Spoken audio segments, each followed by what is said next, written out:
get to destroy who I am.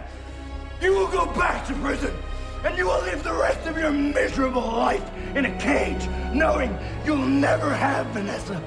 That this city rejected you. Wilson Fisk has been elected the 112th mayor of New York City. It bit you. And in the immediate future,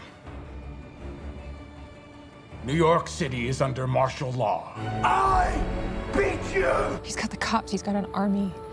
So you can go down there and you can fight him. You will probably die, but you can't beat him. Daredevil Born Again is a mess. I really don't know how else to describe it. The characters, the plot, how it ties into the original Netflix show, the weird uses of CGI, the entire creative process that brought it into being. Marvel has fired the writers of Daredevil Born Again, and the show has been put on hold again. It's all pretty fascinating to observe from a distance, but before we get into any of that, we gotta do the obligatory giving flowers to the original show. Not only because it deserves it, but given the amount of praise Born Again has gotten, it's also a bit needed. That was an excellent season finale. Season finale was off the hook. That season was so fucking good. As a fan of the Netflix show, as a huge fan of Daredevil, we are so back. Overall, I think this show has been really successful. With the exception of The Penguin, there hasn't been a superhero show that's even come close to its quality of writing, acting, and especially not its fight choreography. The show's legacy is basically the only reason I watched Born Again. Because let's be honest, unless you're one of these YouTube channels dedicated to covering all this shit, positively or negatively, who's still avidly watching every Marvel thing that comes out in 2026? I'm sure everybody who's watching this they've watched Ms. Marvel. We all watch everything that the Marvel Cinematic Universe puts out. Get real. Plus, the marketing seemed to heavily stress that connection. Is the show set in the same universe as the Netflix show? For sure. 100%. Well, the good news is we're fans of the original Netflix series, so like making it feel the same way was really important to us. It feels like, you know, that we have honored the dark tone of the original show. Well, I would say the tone is going to be very similar, and I would say at times even deeper. That's right. Which makes the fact that they originally planned to sever all ties to the Netflix show all the more dumbfounding. It was a straight up, hey, forget what you just saw. This is what we're doing. The original version of Born Again was not meant to be a direct follow-up to the Netflix run.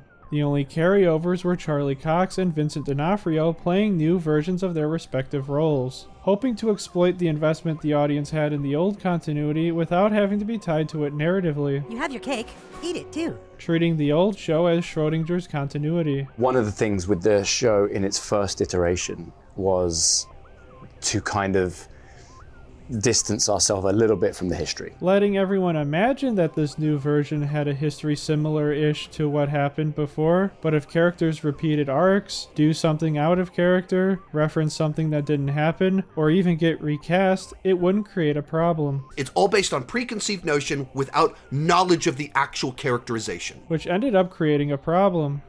Ironic.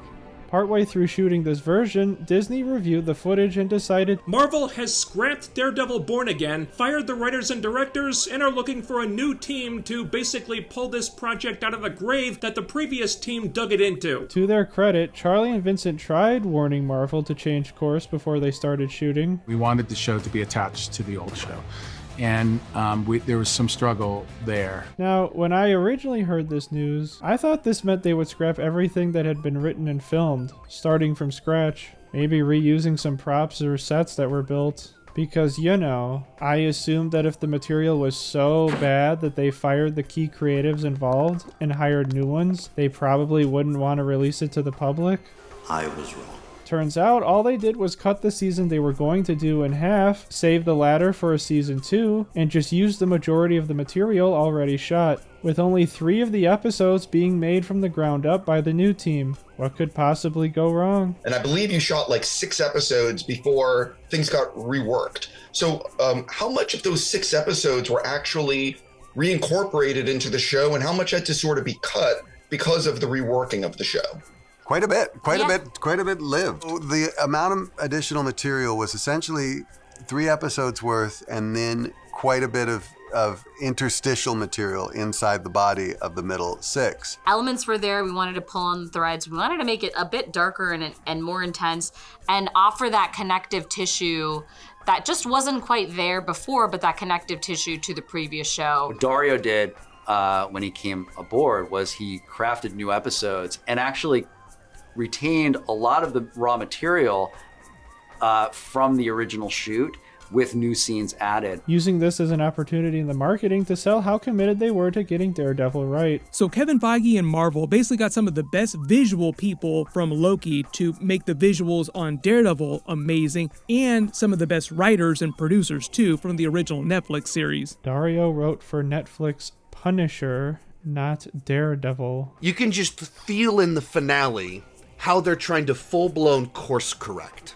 The creative overhaul was used as a marketing tactic. We are going to do the show you liked before.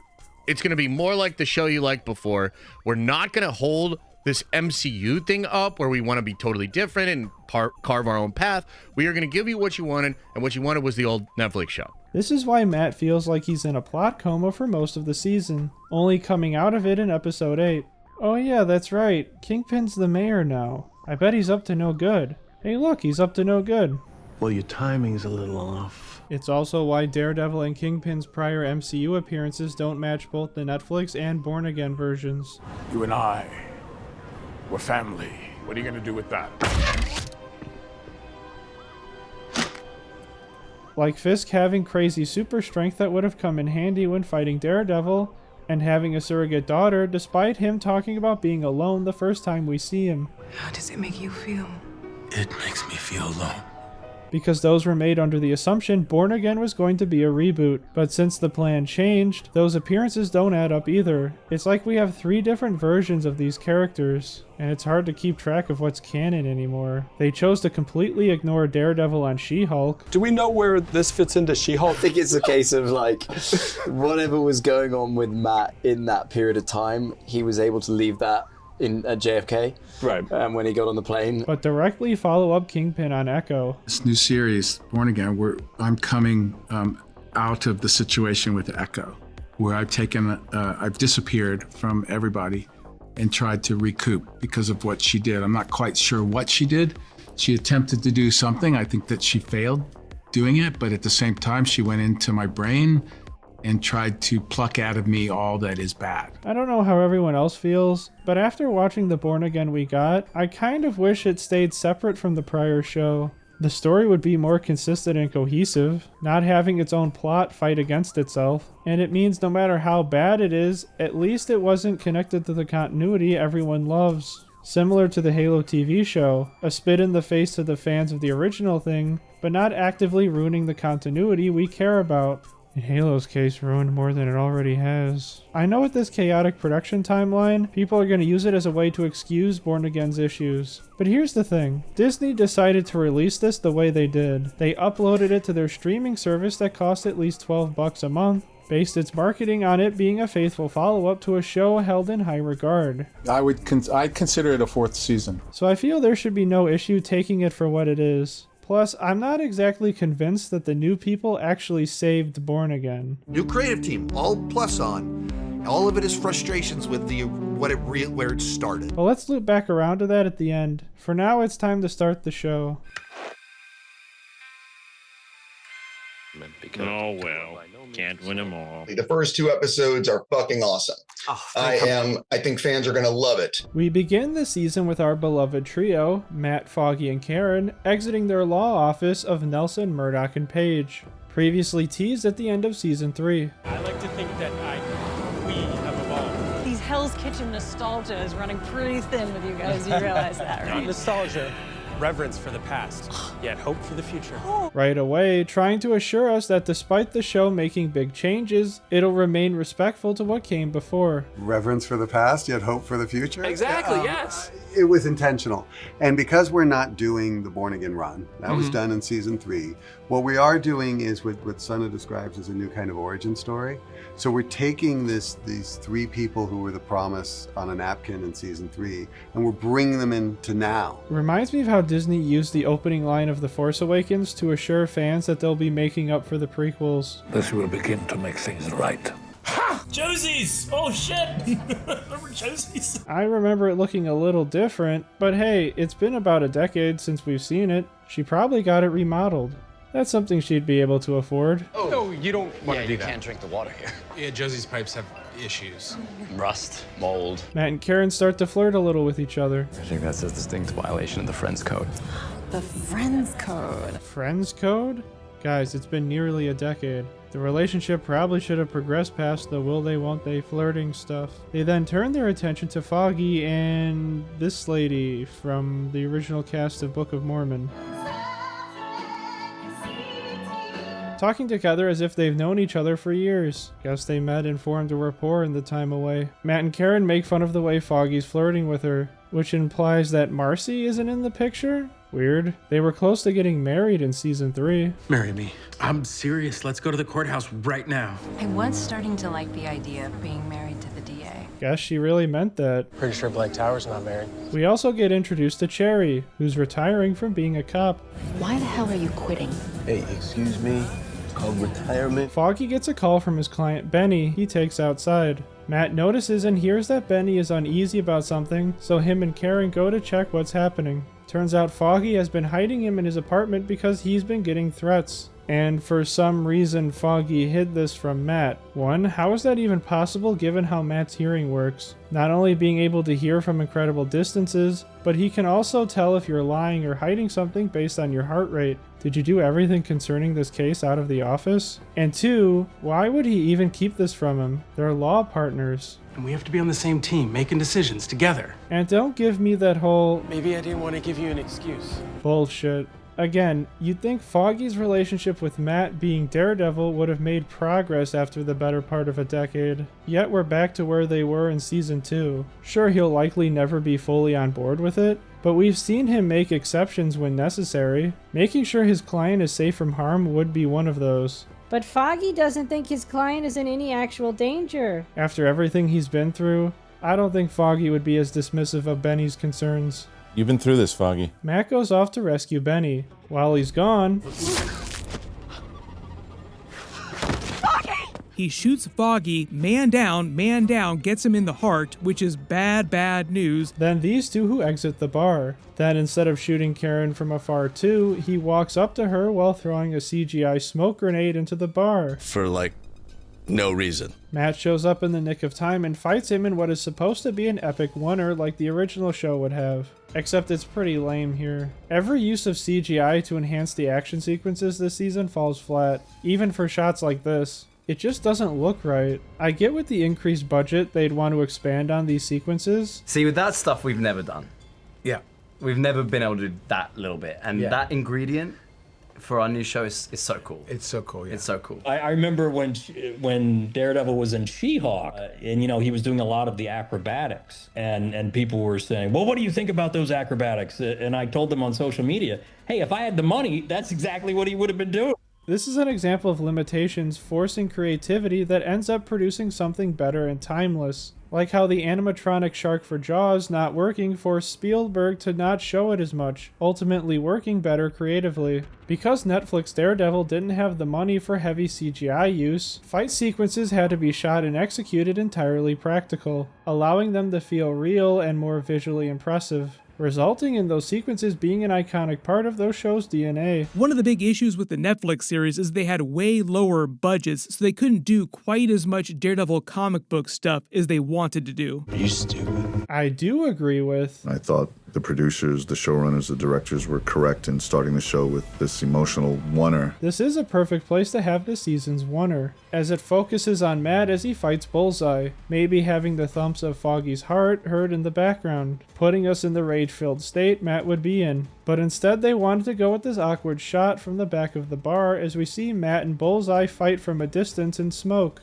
The camera then follows people out of the bar to Foggy and Karen, to then follow these two back inside and continues moving away, literally shutting the door on the action for a moment until Bullseye is thrown through it, potentially killing this guy, but definitely putting Bullseye in a position to kill the rest of these people, who Matt would have known were here, yet chose to throw Bullseye toward anyway. Then for some reason, Matt literally sits the fight out for a bit as Bullseye walks away, killing more people. Come on, Matt. Jesus Christ, bro. Maybe he was tuckered out after all that fighting. He is in his 40s now.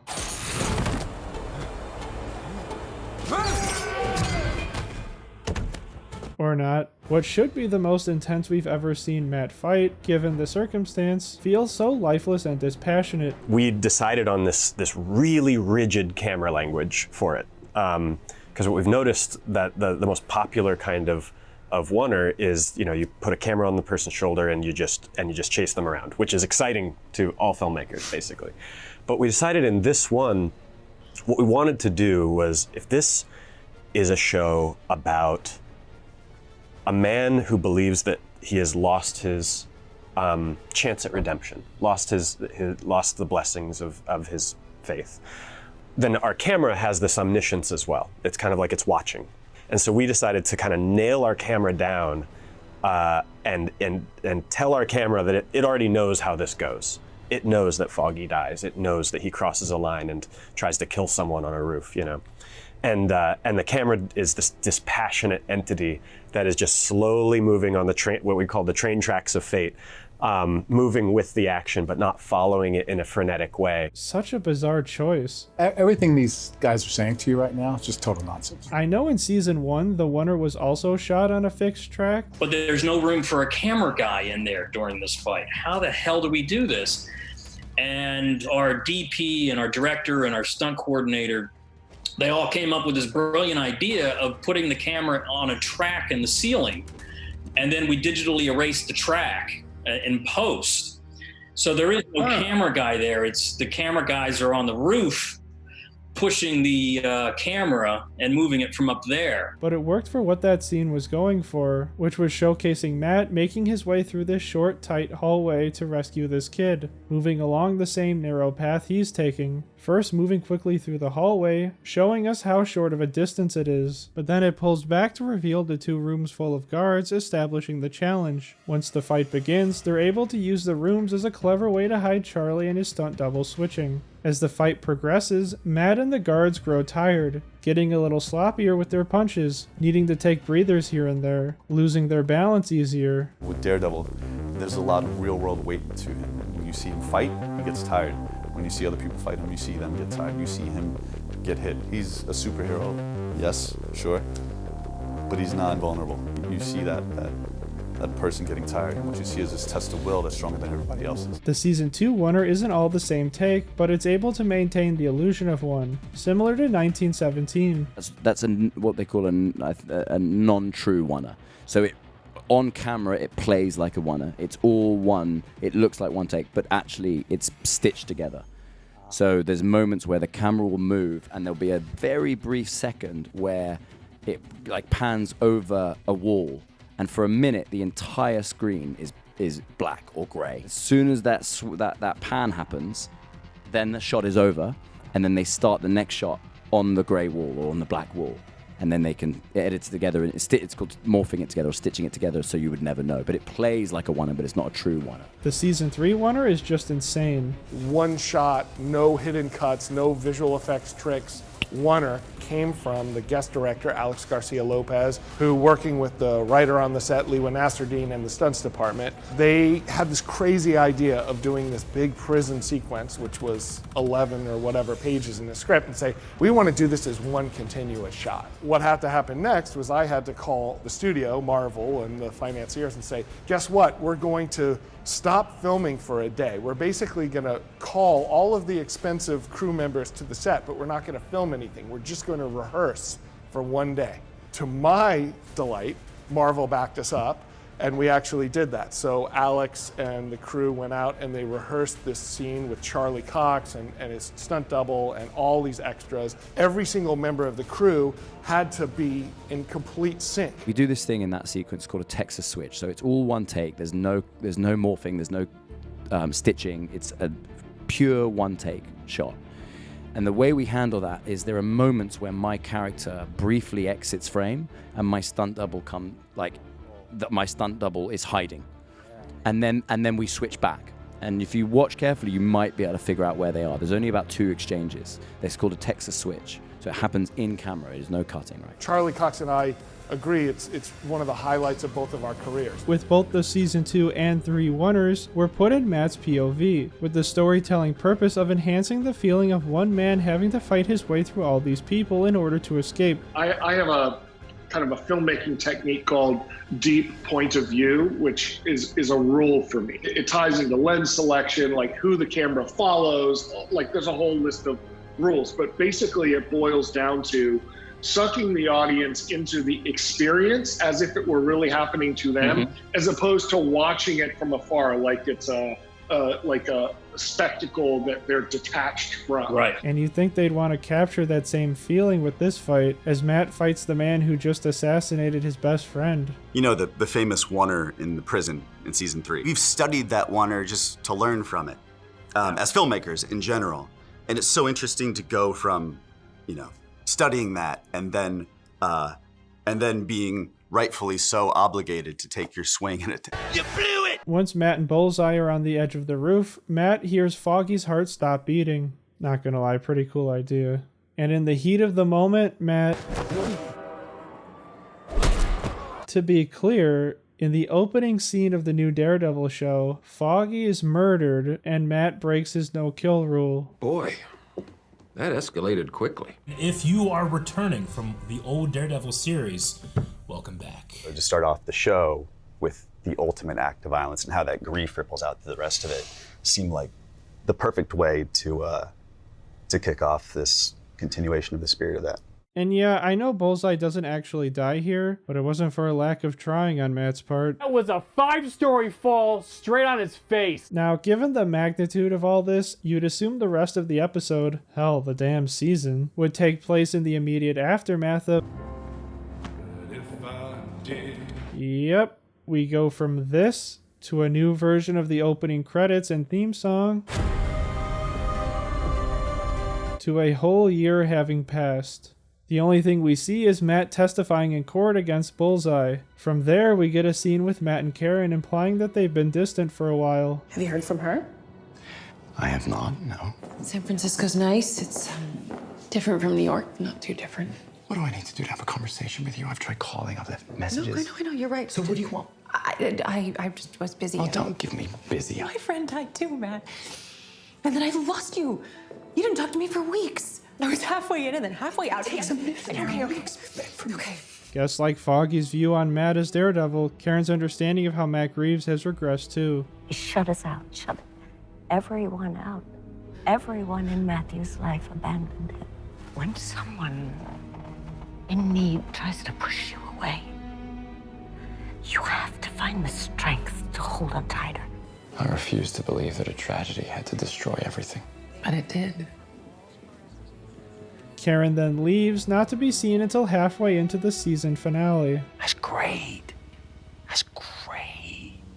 Good thing we got Matt's new friends, Book of Mormon Lady and Cherry, everyone's favorite from the one scene in the bar. The rest of episode 1 reestablishes Wilson Fisk. He reconnects with Vanessa, who has taken over his criminal empire since he's been away dealing with whatever the hell Echo did to him. He declares he wants to run for mayor, and next time we see him, he's getting a lot of positive press about it. We'll talk about that later. After hearing this, Matt wants to have a little chat at a diner, which I guess is their attempt to be like that scene from Heat where De Niro and Pacino meet, except it doesn't make any sense here. Well, I'll admit it's not entirely unpleasant to see you again. These two people should despise each other, no matter how much time has passed. That moment actually made me think like these guys actually respect each other and admire each other. Even if they hate each other, right? You know, there's a respect, there's an admiration. Yeah. But get the fuck out of here. Fisk attempted to kill Karen and Foggy several times. Got people like Ben, Mrs. Cardenas, Father Lantom, Ray Nadim, and countless others killed. And Matt threatened to go after Vanessa in order to make their deal at the end of season 3.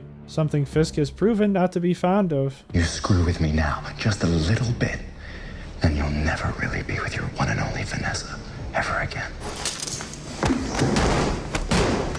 Big her name again. Go ahead. They spend most of the scene dressing each other down and making sure the other understands the consequences if they go back to their old ways. I was raised to believe in grace, that we can be touched by the divine and transformed into a better person. So if you say to me that you're a new man, I say fine. But you should know I was also raised to believe in retribution. So if you step out of line, I will be there. You mean with that evidence of Vanessa ordering the Deem's hit, right? Following through on the threat of not upholding the deal? Certainly can't be as Daredevil. You just spent this whole scene justifying why you gave that up. And should you go back to any of your old activities, there will be consequences. It appears we really do understand each other. They then go their separate ways until episode 8. With that, the setup for the show is done, and the seeds for our characters' arcs are planted. Matt will have to build himself back up as Daredevil, being at least partially motivated by whatever Fisk has up his sleeve. And Fisk will be running for office, needing to slowly win over the city over the course of the season. 53% of New Yorkers, Wilson Fisk has been elected the 112th mayor of New York City. Oh, he won the election? By the end of the first episode? Okay. Well, maybe they'll get into how he was able to win over the city later. Ending the episode on Matt walking through the streets as he looks up with red behind him, and Kingpin looks down from the rooftop with white behind him. Cinema. So not a great start. Not only is the beginning of a new chapter for Daredevil, but the creative team's attempt to explain the changes starting in episode 2. I feel like we need some more context in this episode that is supposed to be giving us context for the status quo shifts. That first episode is the one that takes us into the run. And we needed to have those first 15 minutes of that first episode to kind of set the stage. Kingpin is mayor now. How? People voted for him. Why? Because they like him? Mayor Fisk. That's the coolest fucking thing on the planet. Where's Karen? Oh, she left. Why? Because of stuff that happened off screen. Who is Book of Mormon lady, and why did Matt start a law firm with her? Don't know. Who is Cherry, and how does he know Matt? Again, don't know. Other than seeing Foggy physically getting shot, the big changes and developments happen either in the time in between season 3 and this, or in the year time jump. Episode 1, I think fans are going to have a really good time with. Now that we've seen how the groundwork for the season was laid, let's dive into how the rest of it played out. Foggy's death seems like a good place to start. Favorite thing about playing Foggy is just like the connection with the fans and how much they love it and how excited they get. Considering it's the most talked about aspect of the show. We need to say that that's gonna be a big deal. I hate it. All of it. People are gonna be troubled by it. And I don't care how much they want to sell this as needing to happen in order for there to be a purpose in coming back. The truth is, it's been 6 years since we've made the show. We're coming in with an idea, and you know, we wanted to do. We need to do. We have to have a reason for remaking the show. You do need to shake things up a bit. You need to come back with a bang. Bang. You say you don't hear the bullet that gets you. You hear that? Why make such a big deal out of bringing back Karen and Foggy if they're immediately gone right off the bat? There's a promise written on a napkin at the end of season 3, and we see that promise in the beginning of this, and then we take a hammer to it. It's a bold strategy, Cotton. Let's see if it pays off for them. It reminds me of 343 Industries deciding to kill off Cortana at the end of Halo 4, something they're still struggling to recover from. A group of people who inherited beloved characters, built up by creatives more talented than them, and immediately wanting to spend that deep investment the audience has without considering the longevity of the decision. Don't take out Foggy and Karen in the first episode because, hey, we brought them back and then that's the whole impetus of the show is to kill them off. Don't do that, please. All for the emotional moment they can cash in on right away. Oh my god, she's gone! Oh yeah, he's gone. What? Are you kidding? You kidding me? What the fuck? No fucking way. He did not kill off Foggy. We're barely 10 minutes in. Oh, they killed Foggy?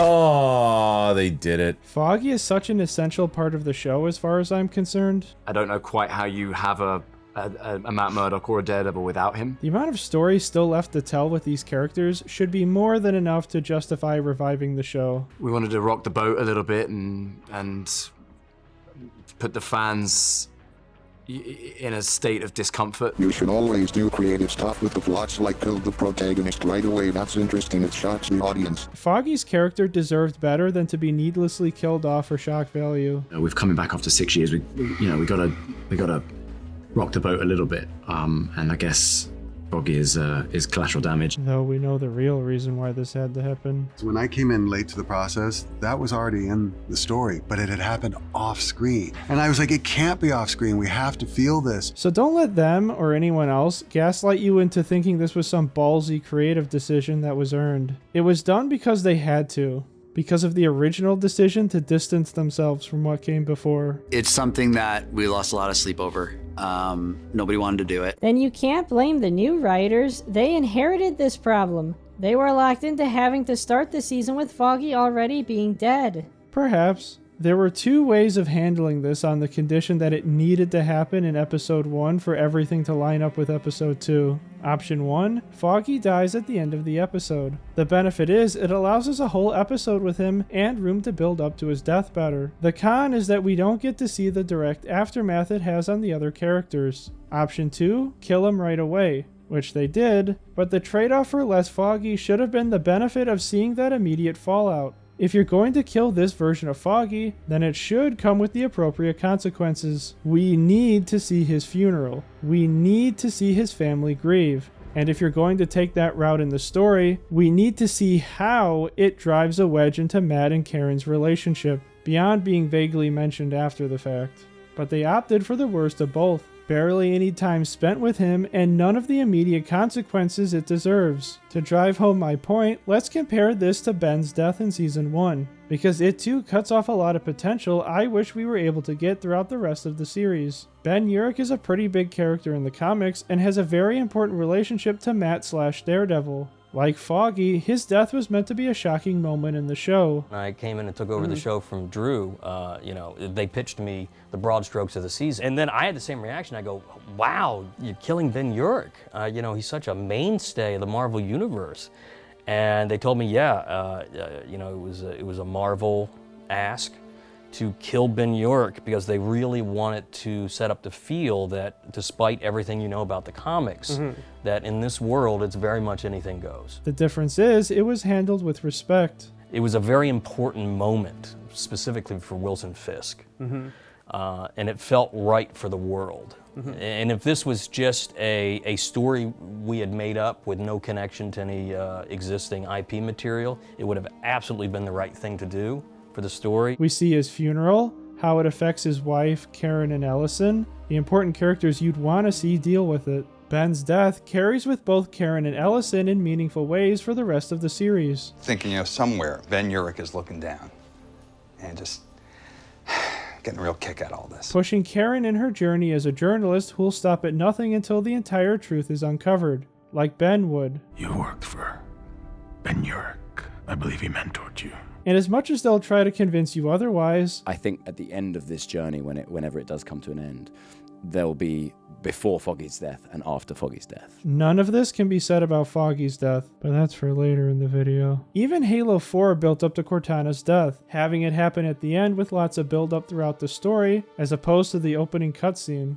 You know you messed up when Halo 4 is used as a positive example against you. No. We've gone over how Foggy had a client who was getting threats and feared for his safety. It's Benny. After that thing in Red Hook, he said he was getting threats, so I stashed him. Who we never follow up on after Foggy's death. We hear him on the phone with Foggy while Bullseye was setting up his shot outside the bar. Foggy, he wanted to know where you were.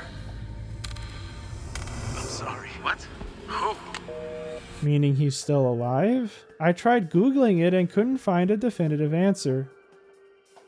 Thanks, AI. If he's alive, what happened to his case? Did he skip town? Did Matt and Karen never bother to talk to him or track him down? Or even look into any of this? Remember how determined Karen was into investigating all aspects of the Punisher case? All because there were little details not adding up. And that was some guy she didn't even know at the time. Her good friend was just randomly assassinated, and none of the circumstances around it motivated her to look into it a little more thoroughly than not at all. It takes Matt visiting Josie's, and her bringing up that they should finish the last round of O'Melveny's Foggy ordered for him to quickly piece everything together. He was celebrating early. Christ, he knew he was gonna win and somebody silenced him. It was her. He was away. And she was in charge. It was her. She did it. Matt, they broke the deal. About your friend. I had nothing to do with his death. I kept that promise. Quick, use the Nadim evidence. Matt, wait. Next episode, when Karen decides to show back up, Matt and her finally decide to look into Foggy's case with Benny, and immediately discover everything. Foggy was going to argue that due to the unique nature of the Red Hook port location, no crime was committed in the state of New York or even the United States of America. Therefore, the court has no jurisdiction to prosecute. What? Red Hook Charter 1855. Holy crap, it's a free port. Exempt from the jurisdiction of the city and the country, for that matter. Well, Vanessa has used the port to store art for years now. I mean, if it's a free port, she's doing it without customs, without taxation, without fear of seizures. She could launder money legally. Right. Again, you're telling me the woman who spent hours digging through old newspapers and was able to uncover Fisk's very hidden mother through close observation of paperwork she dug to find didn't bother giving any of these files a glance? Guess that's our answer for why Foggy hid the entire case from Matt. Wasn't a character decision. It was because the writers needed Matt to have no knowledge of it so they could have this reveal at the end of the season. I can't believe I didn't check what he didn't file.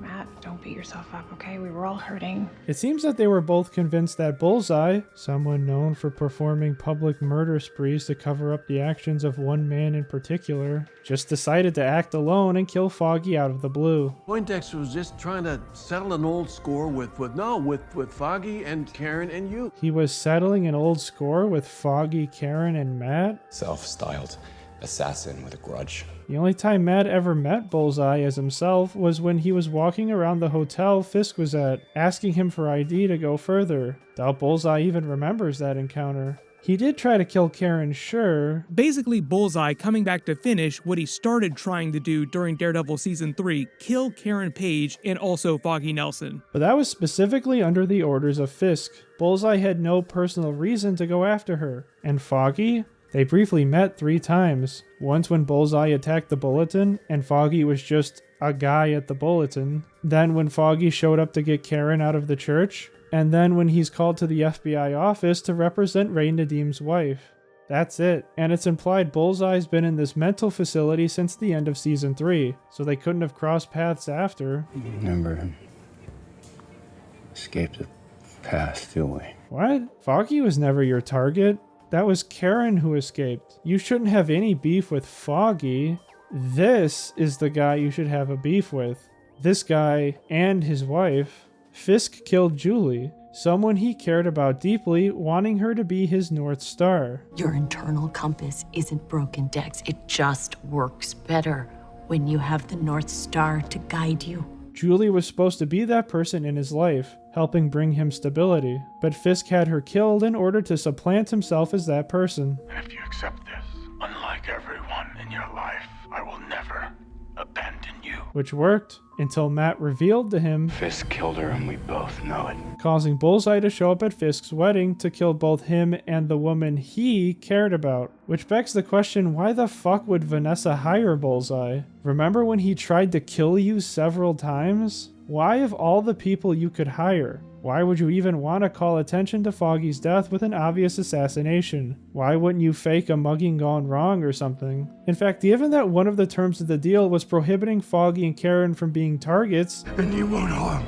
Karen Page or Foggy Nelson. Why would you risk Matt finding out? If you'd done a fake mugging gone wrong with Benny, Foggy wouldn't have any reason to suspect a deeper plot. And since Benny is dead, his case would be dropped. Your history with my husband isn't part of this. Yeah, no, I feel like that history should be very relevant to both of you. Now go do something that will put you right back in prison. Speaking of Fisk being relevant in this scene, The whole FBI corruption scandal, agent Nadim, all that. It's why my husband was acquitted. That's right. Nadim's sacrifice facilitated Fisk walking away from Season 3 with no consequences. Get the fuck out of here. Saying that his death is made meaningless isn't accurate. It was very meaningful in causing the exact opposite outcome intended. There is a reference in this episode that is 7 years in the making that explains why Wilson's not been in prison, what's all been going on. It's a great name drop moment. It's a kind of blink if you'll miss it that I think really pays off beautifully. What? It should go without saying, but an organization's corruption can't acquit you when you're the one who corrupted it. Plus, you know, all those other crimes committed, including the ones from season 1. It turns out they pinned everything that happened during season 3, like all the illegal stuff, on Agent Nadeem, and that's what Fisk used to get out. I'm sorry. What? Where did he get that from? Does he actually watch the content he covers or just read an AI summary? For those of you wondering, I don't think that Bullseye remembers that Matt is Daredevil. I think that just kind of escapes him. Otherwise, he would shout it out loud in the trial here. Bullseye doesn't know Matt is Daredevil. And if he did, how the fuck would he forget that? Where did... Oh no. Wait, hold on. How would this apply to Bullseye? It's why my husband was acquitted. It's only fair it should benefit you too. Even with the show's logic, he was a member of the corrupted FBI that Nadeem named specifically, along with all the murders he committed. I knew at this point that Poindexter was the killer who attacked the bulletin. And I knew he was going to do something horrible at the church. But I let it happen anyway. Did Matt never keep track of Fisk and Bullseye's whereabouts? I like to keep track of the people who might want to kill us. Fisk getting acquitted of everything he's ever done didn't catch his attention. Rebuilding his criminal empire. Bullseye getting out. Why is it I can't shake the feeling that you're gaming the system? Because you've personally witnessed him do this. Twice. I think that just kind of escapes him. Him and most of New York. Getting past the obvious roadblocks that would prevent someone like Fisk from being able to run for mayor? How would someone with his history be able to convince anyone to vote for him? For the first day we ever shot with you was the mayor debate with you against the two other sort of establishment politicians.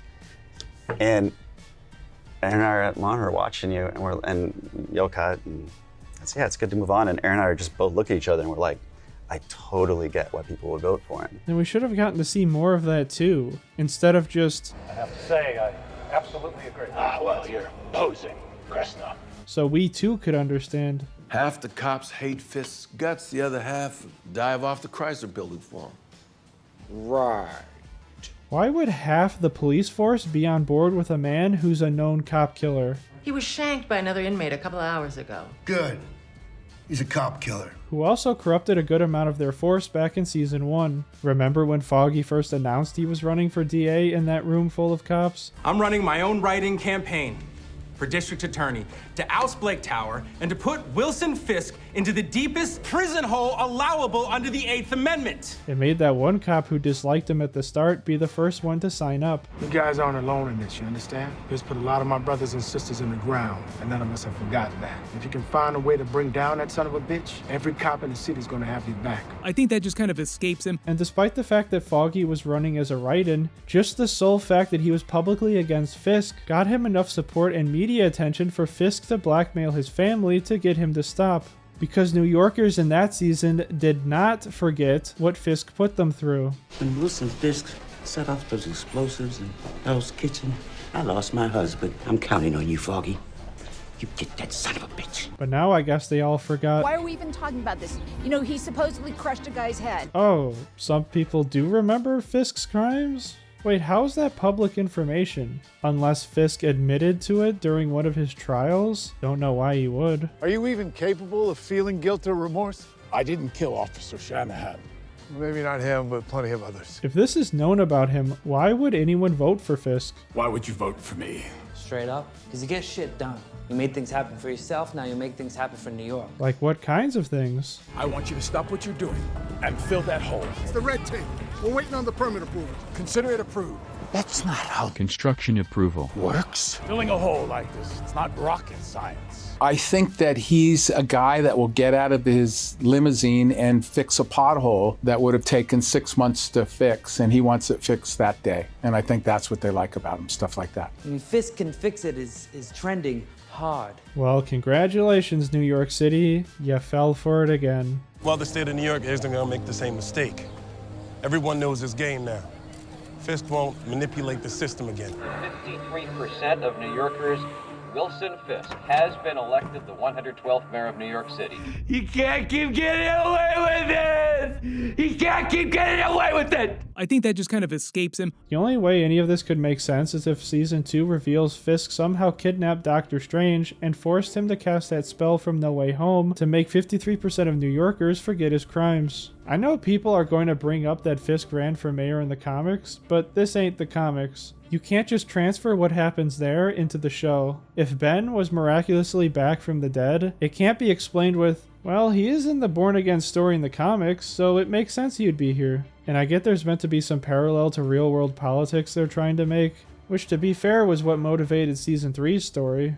I wanted to tell the story about the rise of a very powerful politician who controls the levers of government, who is a corrupt to the core individual, and how one can fend off the rise of such a character. The difference is that story still works as a timeless piece of art without that context, using his feelings toward modern politics to tell a more universal story of corruption and how these characters fight against it, making sure it all fit with what previous seasons had established, not trying to make specific parallels if it didn't make sense within the context of the story's reality. Now, I've seen some feedback from people that think that it was too close to what people are worried about with modern day, with current events here in the United States. I did feel like the hats they had for Will Fisk felt very Make America Great Again. More direct social commentary is better left to shows like South Park, though even they ended up crapping out in the end. Anyway, I don't want to fixate too much on this. Look, I'm just not interested in getting involved in politics, okay? Sorry. I'm gonna make New York a better future. I'd rather talk about what they actually did with his character. Due to the events of Echo, where she used her magical powers to reach in his brain and heal his childhood trauma? In Echo, believe it or not, a teenager reached into his brain. And I didn't know, I had no idea what Echo did to me. She did something to me. She tried something. I felt that I was there. She brought us into my past in a room where just before I killed my father. And she wanted me to let it go. And she tried to pull that misery out of me, and she couldn't. But it screwed his head up. The show wants us to believe Fisk starts this season as a changed man, undergoing a parallel arc with Matt, where both start off rejecting who they were, then slowly getting drawn back to their true selves over the course of the season, with those very creative edits, where they would intercut a Fisk and a Matt scene. You see? Parallels means good and smart storytelling. I think that's one of the big strengths of the show, is that these two adversaries that are morally so unaligned are actually, from a character standpoint, very aligned. They're both going through the same thing. They're trying to reinvent themselves. Matt is trying to be a lawyer and live in the light and not give into his primal sense of justice. And Fisk is trying to be a good mayor for New York. I don't buy it. Maybe Fisk is wanting to help New York. It is a very sincere feeling, but just like Matt, the pull and the development in the dark is something that at try they might not be able to escape. He could either be doing this for good to really be helping the city, and he could also be doing it to enrich himself and just gain more power. I think to this day, he thinks he's doing what's best for New York City. I am the ill intent who set upon the traveler on a road that he should not have been on. This city doesn't deserve a better tomorrow. It deserves to drown. And it smells! It deserves people like my father! He thinks he's doing what's best for New York City. One of the first things he does as mayor is blackmail the commissioner from resigning, because that half of the police force that still hate him intend on leaving with the commissioner. So to prevent this, he threatens to expose the commissioner's secret second family, which sure is a non-lethal way to resolve this, but it's a tactic he used all the time, leveraging people's secrets to do what he wants. What do you have on her? A tape! It's a tape, okay? What's on it? A mistake she made when she was 19 and pretty. Something she don't want her kids to know about. This is something he does in the finale to get the city council members to sign off on his Safer Streets initiative. And that's after he completed his arc of being Kingpin again. He also reveals to Vanessa that this whole mayor thing is a means to an end for advancing his much larger plan. You moved millions through Red Hook. Now that I'm mayor, we can move billions. We'll get to that shortly. Which would imply that he had this scheme cooked up from the start. He's the mayor, but he's never not Kingpin. What was the point in starting off the season with this scene? Two things shone bright and clear inside me. The first was my undying love for you. And the second? What we could do for this city. Only to then reveal in the finale that... Yeah, I was right. You never stopped being Kingpin. You can't even argue this was a remnant of the old version of the show because both of these episodes were from the new team. Fisk seems to have stepped away from his life of crime. Is it fair to say that's true? That he's... It's not fair to say that. And we haven't even gotten into him kidnapping a man, holding him in his basement, beating him up, and eating food in front of him. I was told forgiveness is the highest form of love. I wonder, would you agree with that, Adam? We get close-ups of his bloody knuckles, implying that he's been doing this since episode 2, which means that this scene in episode 6 is redundant. They cut between this and Matt's fight with Muse to show the parallels of both of them returning to their true forms, with this being the first time Matt has gone out as Daredevil since the start of the show. But this wouldn't have been the first time Fisk had done this with Adam. Maybe this is the first time he let Adam attempt to fight back, but it's the same difference. The connection doesn't work, and since I introduced Adam, I suppose we should talk about that. Fisk being away apparently put a strain on their relationship to the point Vanessa cheated on him with Adam, so Fisk seeks out Heather for couples counseling, providing us with some of the most painful scenes in the entire show. Has infidelity been a part of your marriage before this? Absolutely not. Never. You left. That was a betrayal. You know why? Let's let Vanessa speak for a moment. Why him? It was his hands. His hands drew beautiful sketches. I mean, just... Can we not? It was like finding a clay at a garage sale. It was just...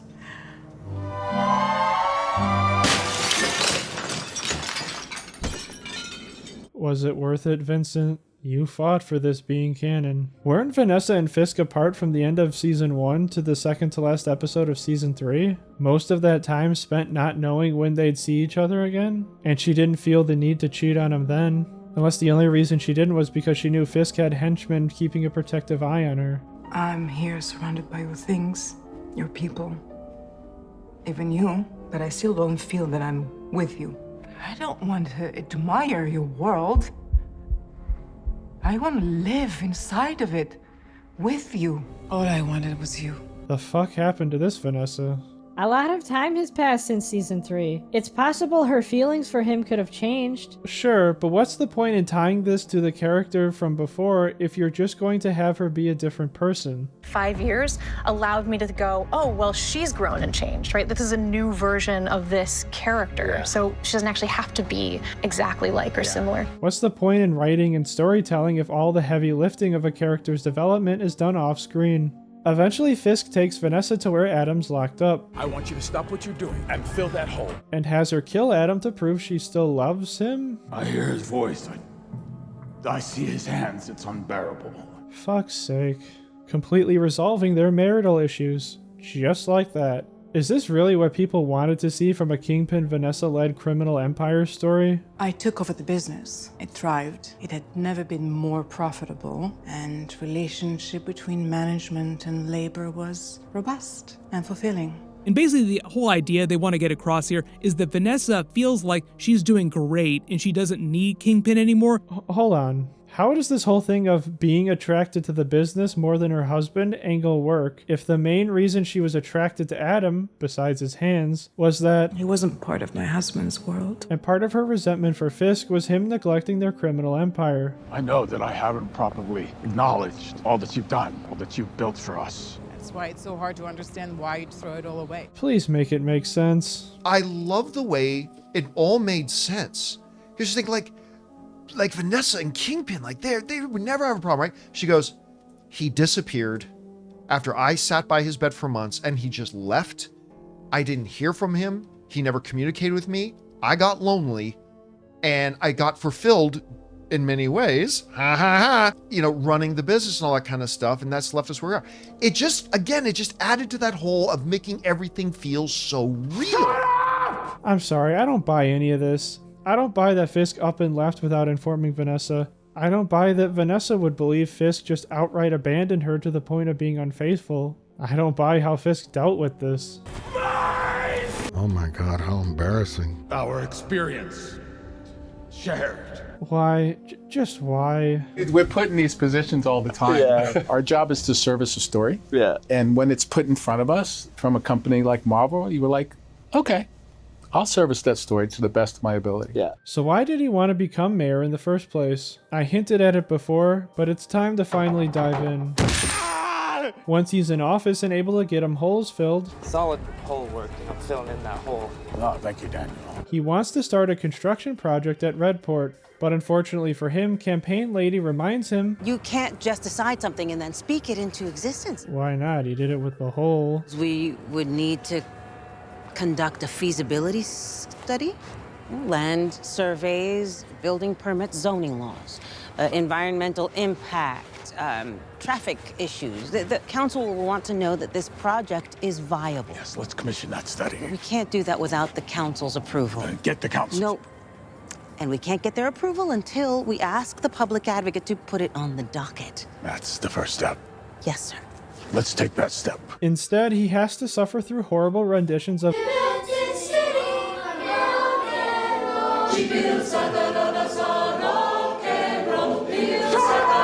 Once everything's approved, he needs funding for the project. So he organizes an event to pitch potential investors his plan for revitalizing Redport. This project simply doesn't align with our interests. Your port expansion project is a self-serving con, Mr. Mayor. You're using taxpayer dollars to further enrich yourself. What happened to you, man? In Season 1, Fisk knew how all this shit worked, explaining to Nobu the complications of acquiring the property he wanted. This particular area has proven troublesome to vacate. But we have other blocks coming up. He even had to pitch his plan for helping the city to rich donors, too. It's a hell of a speech, Fisk. Ever think about running for office? But now, he needs campaign lady to explain how basic construction planning and property law works to him. And Vanessa needs to coach him how to persuade people. You're asking New York's elite for money. Sure, they want influence, but they don't need it. It's all just ego and vanity. By simply being there and asking them for money, you're giving them all they care about. Reassurance of their supremacy.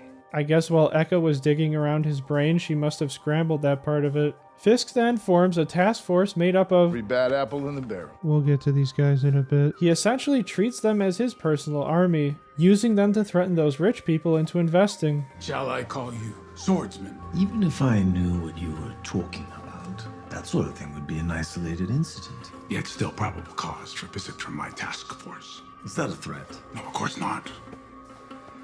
It's merely a warning. Now with the proper funding, Fisk moves forward with his construction plans. Except, surprise, surprise, he has altered the deal. He built a compound. And now our mayor is building a new complex there. This charter will make it untouchable. Gambling, smuggling, you name it. All of it legal. This is about the Fisks building their own city-state. This season just keeps getting dumber and dumber all the time. Yes, this season's plot builds up to the reveal that Fisk essentially built his own mini-country. A legal, criminal empire. You know what I mean? Yeah. No a sovereign city. Yes, like that episode of Family Guy. Your property doesn't seem to be on the map. It's not part of Quahog. According to this map, you're not even part of these United States. Despite that not being how free ports work, they're specifically for laws regarding taxation and customs being imported and exported. You're not immune from crimes like murder or illegal captivity. It even says on the document Karen is reading, Redport shall be entrusted to duly appointed officers and officials of the state of New York, who shall be responsible for ensuring compliance with the stipulated regulations and the prevention of any abuses or fraudulent practices. Fisk better hope somehow the governor, or anyone working for the state, doesn't catch wind of any of this and decide to inspect what he's been doing here. What's he gonna do then? Hey, that's against the law. You're coming with me. Can't touch me. Can't touch me. Just like the bad guy from Lethal Weapon 2. I've got diplomatic immunity. Let's assume the document is wrong, and Red Hook isn't in the state or country's jurisdiction. How was Fisk allowed to build this here then? He had to go through the proper regulations and permits. At no point did anyone along the process realize the land didn't belong to them in the first place, meaning they can't actually approve construction. How was Red Hook's status so secret if Fisk, Vanessa, and Foggy were the only ones who knew about it? Remember, Vanessa killed Foggy to prevent its status as a free port being known for the sake of her tax loophole. Case he's involved with would shine unwanted light in some of my business practices. But wouldn't that information be in some city or state database? Considering Foggy got this Red Hook document from somewhere, unless this is the only copy ever made, not backed up digitally, and given to Foggy with no expectation on when he'd return it. Wait, if Benny's still alive, his case would have been picked up by someone else. Even if not by Matt, or someone who works for him, he still would have needed to turn over any files related to the case to whoever took it, which would include this. Either way, this document should have been looked over by someone, not collecting dust in a warehouse. This doesn't make any sense! Remember in the past how impossible it seemed to take down Fisk because of how thought out his plans were, while being able to anticipate every move our heroes made? I was so sure that I finally was out in front of this bastard. And Fisk, he knew I thought that. He was waiting for me. He knew I'd find the witness, and I just brought the sheep to slaughter. In season 1, it was only because Leland had Hoffman stashed away for a rainy day, and Matt overhearing radio chatter from cops who worked for Fisk talking about locating Hoffman. Even then, he barely arrived in time to save him, getting him to testify against Fisk and the people who worked for him. And in season 3, it was Nadeem sacrificing himself to give a dying declaration that exposed the extent Fisk corrupted the FBI and the crimes he orchestrated during. All the work, personal sacrifice, and perseverance it took because Fisk knew how to insulate myself from the stuff that could bring down a boss. Letting others do the dirty work and take the fall. Orchestrating false flag operations to turn people's attention elsewhere. All while having a right-hand man pass down his orders. Ensuring that taking him down is no small feat to do once, let alone twice. That's not the case here though. It's gonna be pretty easy to take down Fisk next season. He openly does evil and corrupt things. There'll be no body cams, no due process, no warrants. Hope no one was recording that. Sir, that not only goes against the operating principles of the NYPD, it's illegal. Right after telling Campaign Lady to fire everyone who isn't on board with his over-the-top plans, he orders the electric company to cut power to the entire city. Is that the power man? You gonna shut New York's power off? During this, he sends his task force out to the streets to harass and kill people. If the amount of scandals he racks up in a single night doesn't do it, he also has the commissioner brought to his Red Hook compound where he... Holy shit! Oh, fuck! Holy fuck!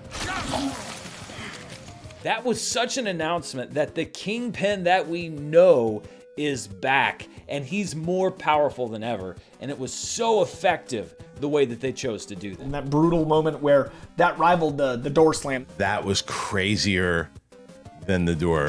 I mean, it's a cool effect, but it all goes to waste because of how fucking stupid this was for him to do. He doesn't even do a good job at covering his tracks. While facing rampant lawlessness, Commissioner Gallo, he chose to resign.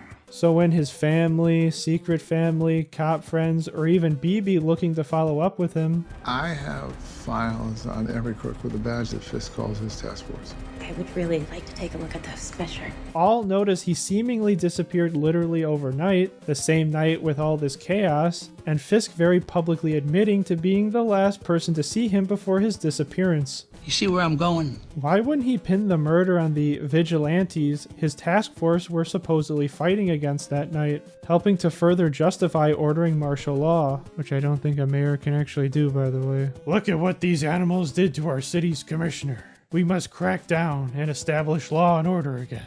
Unless Fisk also plans on killing these cops too, they all have the potential to flip on him, the same way Hoffman and Nadeem did. So, yeah, I witnessed the mayor literally rip the head off the police commissioner. He crushed a man's head with his bare hands. I would also like to mention killing a US citizen within his country or city-state or whatever's soil means the government has all the cause in the world to retaliate. Oh, yeah? Him and what army? The U.S. Army.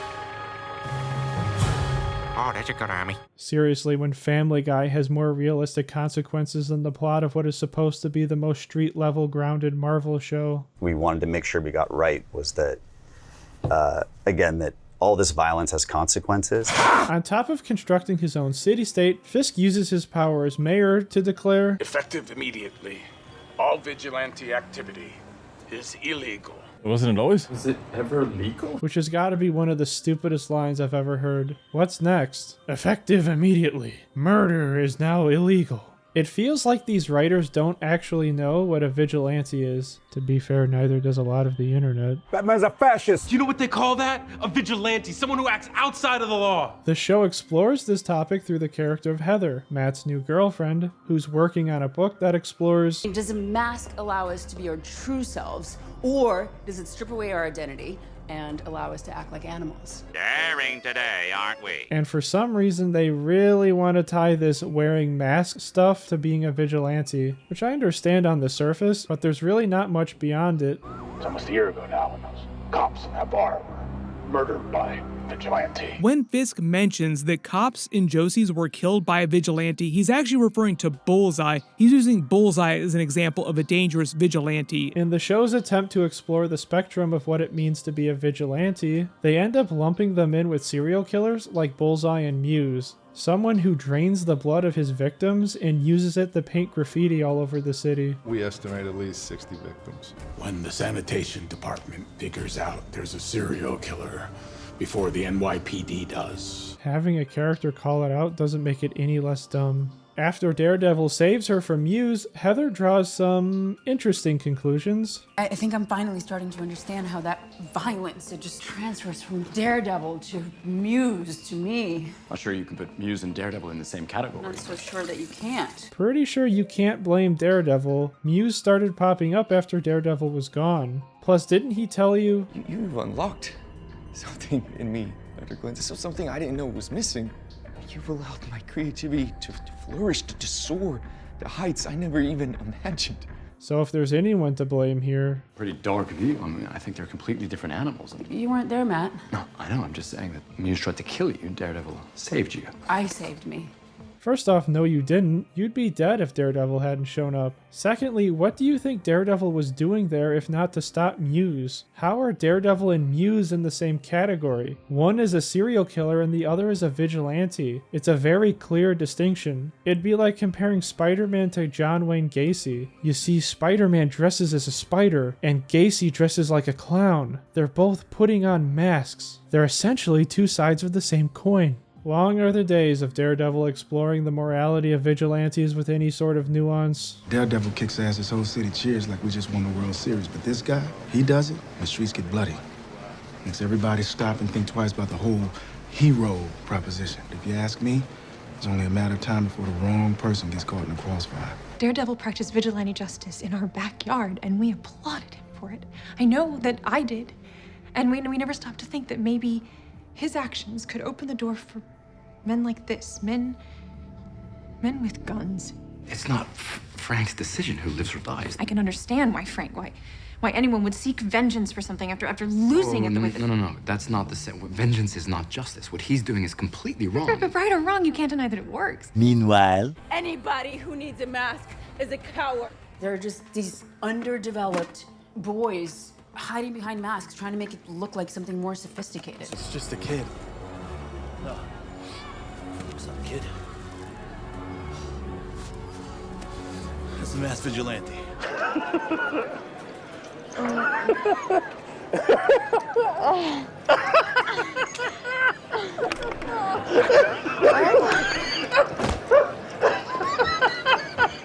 Is that all being a vigilante is to you? Wearing a mask? Were the bank robbers in episode 5 vigilantes? Careful dressing up for Halloween in New York City from now on. Where does the Punisher fit into all this? He doesn't wear a mask, and he's easily the most violent of the vigilantes. You think after the events of Infinity War and Endgame, the conversation about heroes and vigilantes in this world would have progressed past Daredevil, White Tiger, they're the future. We're obsolete. This feels like the characters have only dealt with this for less than 5 years. Not a universe where this has been common for close to 20 years, with huge global events popping up often. Hell, Civil War seemed to have pushed the conversation much further than this. We need to be put in check.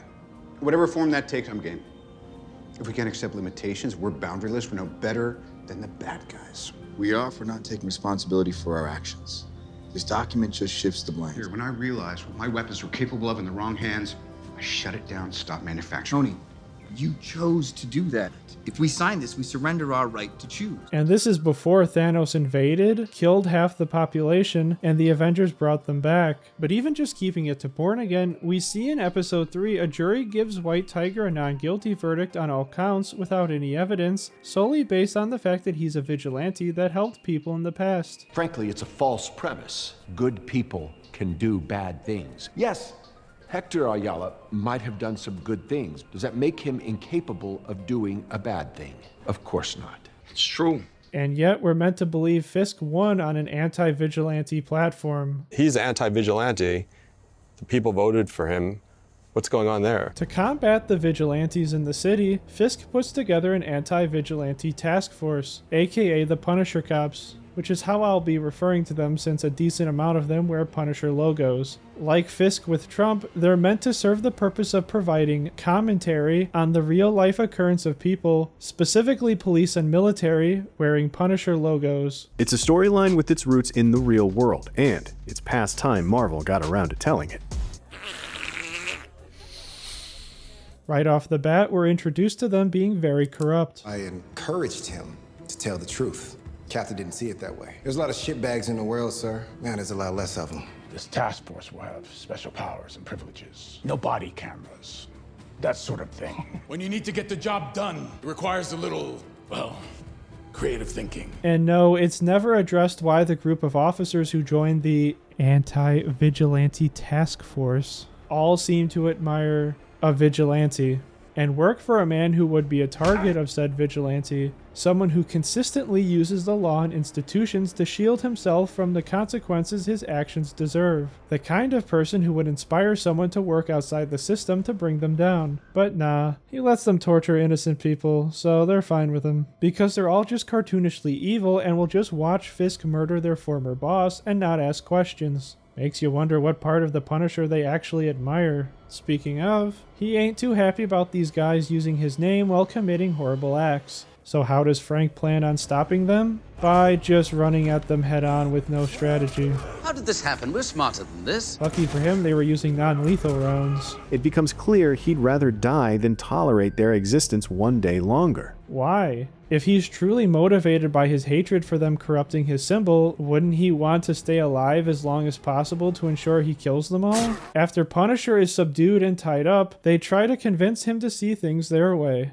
Sound familiar? You hit them and they get back up. I hit them and they stay down. Arguing face to face with the person who seems to have taken his lead of working outside the law to enact justice, but without his moral code. You never think for 1 second, shit, I just killed a human being. A human being who did a lot of stupid shit, maybe even evil, but had one small piece of goodness in him. And then you come along and that one tiny flicker of light gets snuffed out forever. Born Again had a perfect opportunity to mirror this scene, but with Frank in Matt's shoes. From a cop's perspective, what Daredevil is doing is extreme because he's operating outside of any system of accountability. Cops need evidence, warrants, probable cause in order to go after someone. Daredevil doesn't. He can go after anyone at any time for anything he feels like. Then to Daredevil, Punisher is the extremist, taking people's lives into his own hands. People don't have to die. Come on, Red, you believe that? I believe it's not my call and it ain't yours either. And here, Frank is forced to confront the extremist he helped inspire. We could get more into Frank's perspective, maybe highlight anything that's changed about it since we've last seen him,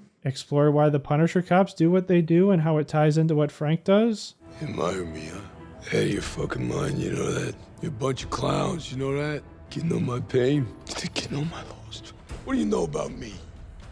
How I see the world. I won't fucking piss on you if you were on fire, you got that? Oh, that's it.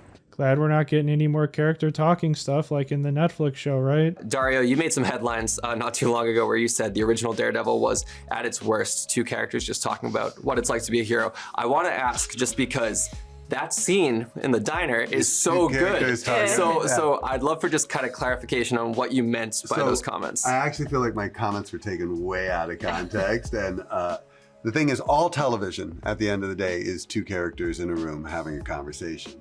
And the thing about the Netflix show is they did that really, really, really well. And what I was talking about is the length and breadth of a lot of those scenes in the older show.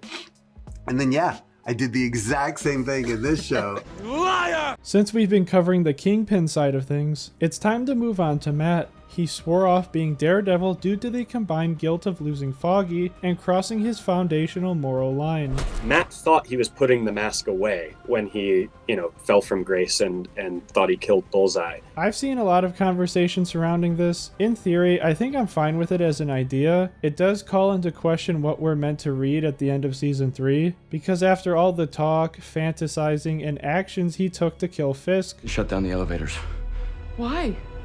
so nobody stops me. when it came down to it, he couldn't, even after everything Fisk had done. As if it truly wasn't in his nature to kill, no matter how far he gets pushed. No, I didn't kill him.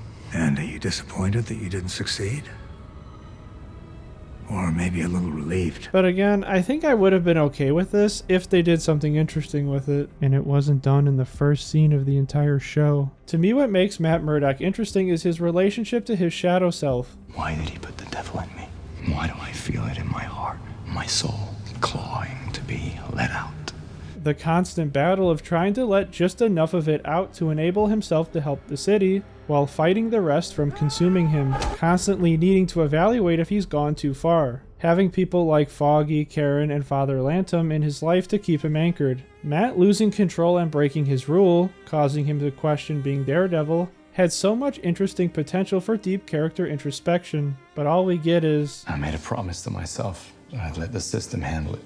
All of it. My best friend was killed. The line was crossed. I felt like I lost the privilege. And nothing further. Just a repeat of his arc in the first 2 episodes of Defenders. Do you miss it? No, feels like a chapter of my life that's closed. Right now, the city's better off without him. I'm not him anymore, and I won't let myself be. In Defenders, he spends like the first half of that show fighting, wanting to be Daredevil, and he's like, no, I'm not that guy anymore. I'm not that guy anymore, and he gets pulled back in. And then Daredevil season 3, he's broken. He's lost his powers, or his powers are broken because his head's jacked up. So spends the first little bit of that season becoming Daredevil again. Then we get to Daredevil Born Again. He has to fight to become Daredevil again. So the 3rd season in a row with Matt Murdock, where it starts off with him becoming Daredevil again. 2 of the last 3 Daredevil seasons have that exact same arc. The only exception being this scene with Frank in episode 4. That's why he's eating you, because you know you didn't do a goddamn thing, and it's gonna keep eating at you. It's gonna keep eating and eating and eating. There's no getting away with it, you understand? I let the system take care of the rest. Oh, you and your goddamn system. You and your goddamn system. I'm not a part of your system. Which is the only scene I like in the 9 episodes. Nowhere near as compelling as their previous scenes, but at least Matt gets to scratch the surface of exploring his deeper feelings. You want to get your hands on somebody, huh? Want to hurt them? Maybe a little bit scared. A little scared about what that means. What's funny is this was actually the last scene shot for the old version of the show. We shot that the last day before the strikes. Second time around, after the Aaron and Justin pilot, right? We had done a scene before that with Punisher and Charlie, who come together where Punisher lives. Which means the only good scene in the entire show was done by the old team? Fascinating. Unlike Fisk, where they flip-flop on whether he went through an arc, Matt just goes back to being Daredevil without us fully understanding why. Like in the bank heist episode, where he decides to intervene and take down the robbers. What are we meant to take away in the context of Matt's arc? At this point in Daredevil Born Again, it's Matt finally kind of beginning to embrace being Daredevil again and being a vigilante and fighting, which is something he's been resisting all through episodes 1 through 4. Okay, if that was the intention, then we needed a bit more development, no? Because it's not like in episode 2 where the Punisher cops were going to kill him so he had to defend himself. The heist started after he left. He chose to come back inside the bank instead of just letting the system handle it. He doesn't even have an internal debate with himself about whether he should be doing this. He was on the phone with Book of Mormon lady, hears the robbery start, and instantly heads to the bank, as if he hadn't been morally scared off from doing stuff like this up until now. Person, call 911. For what?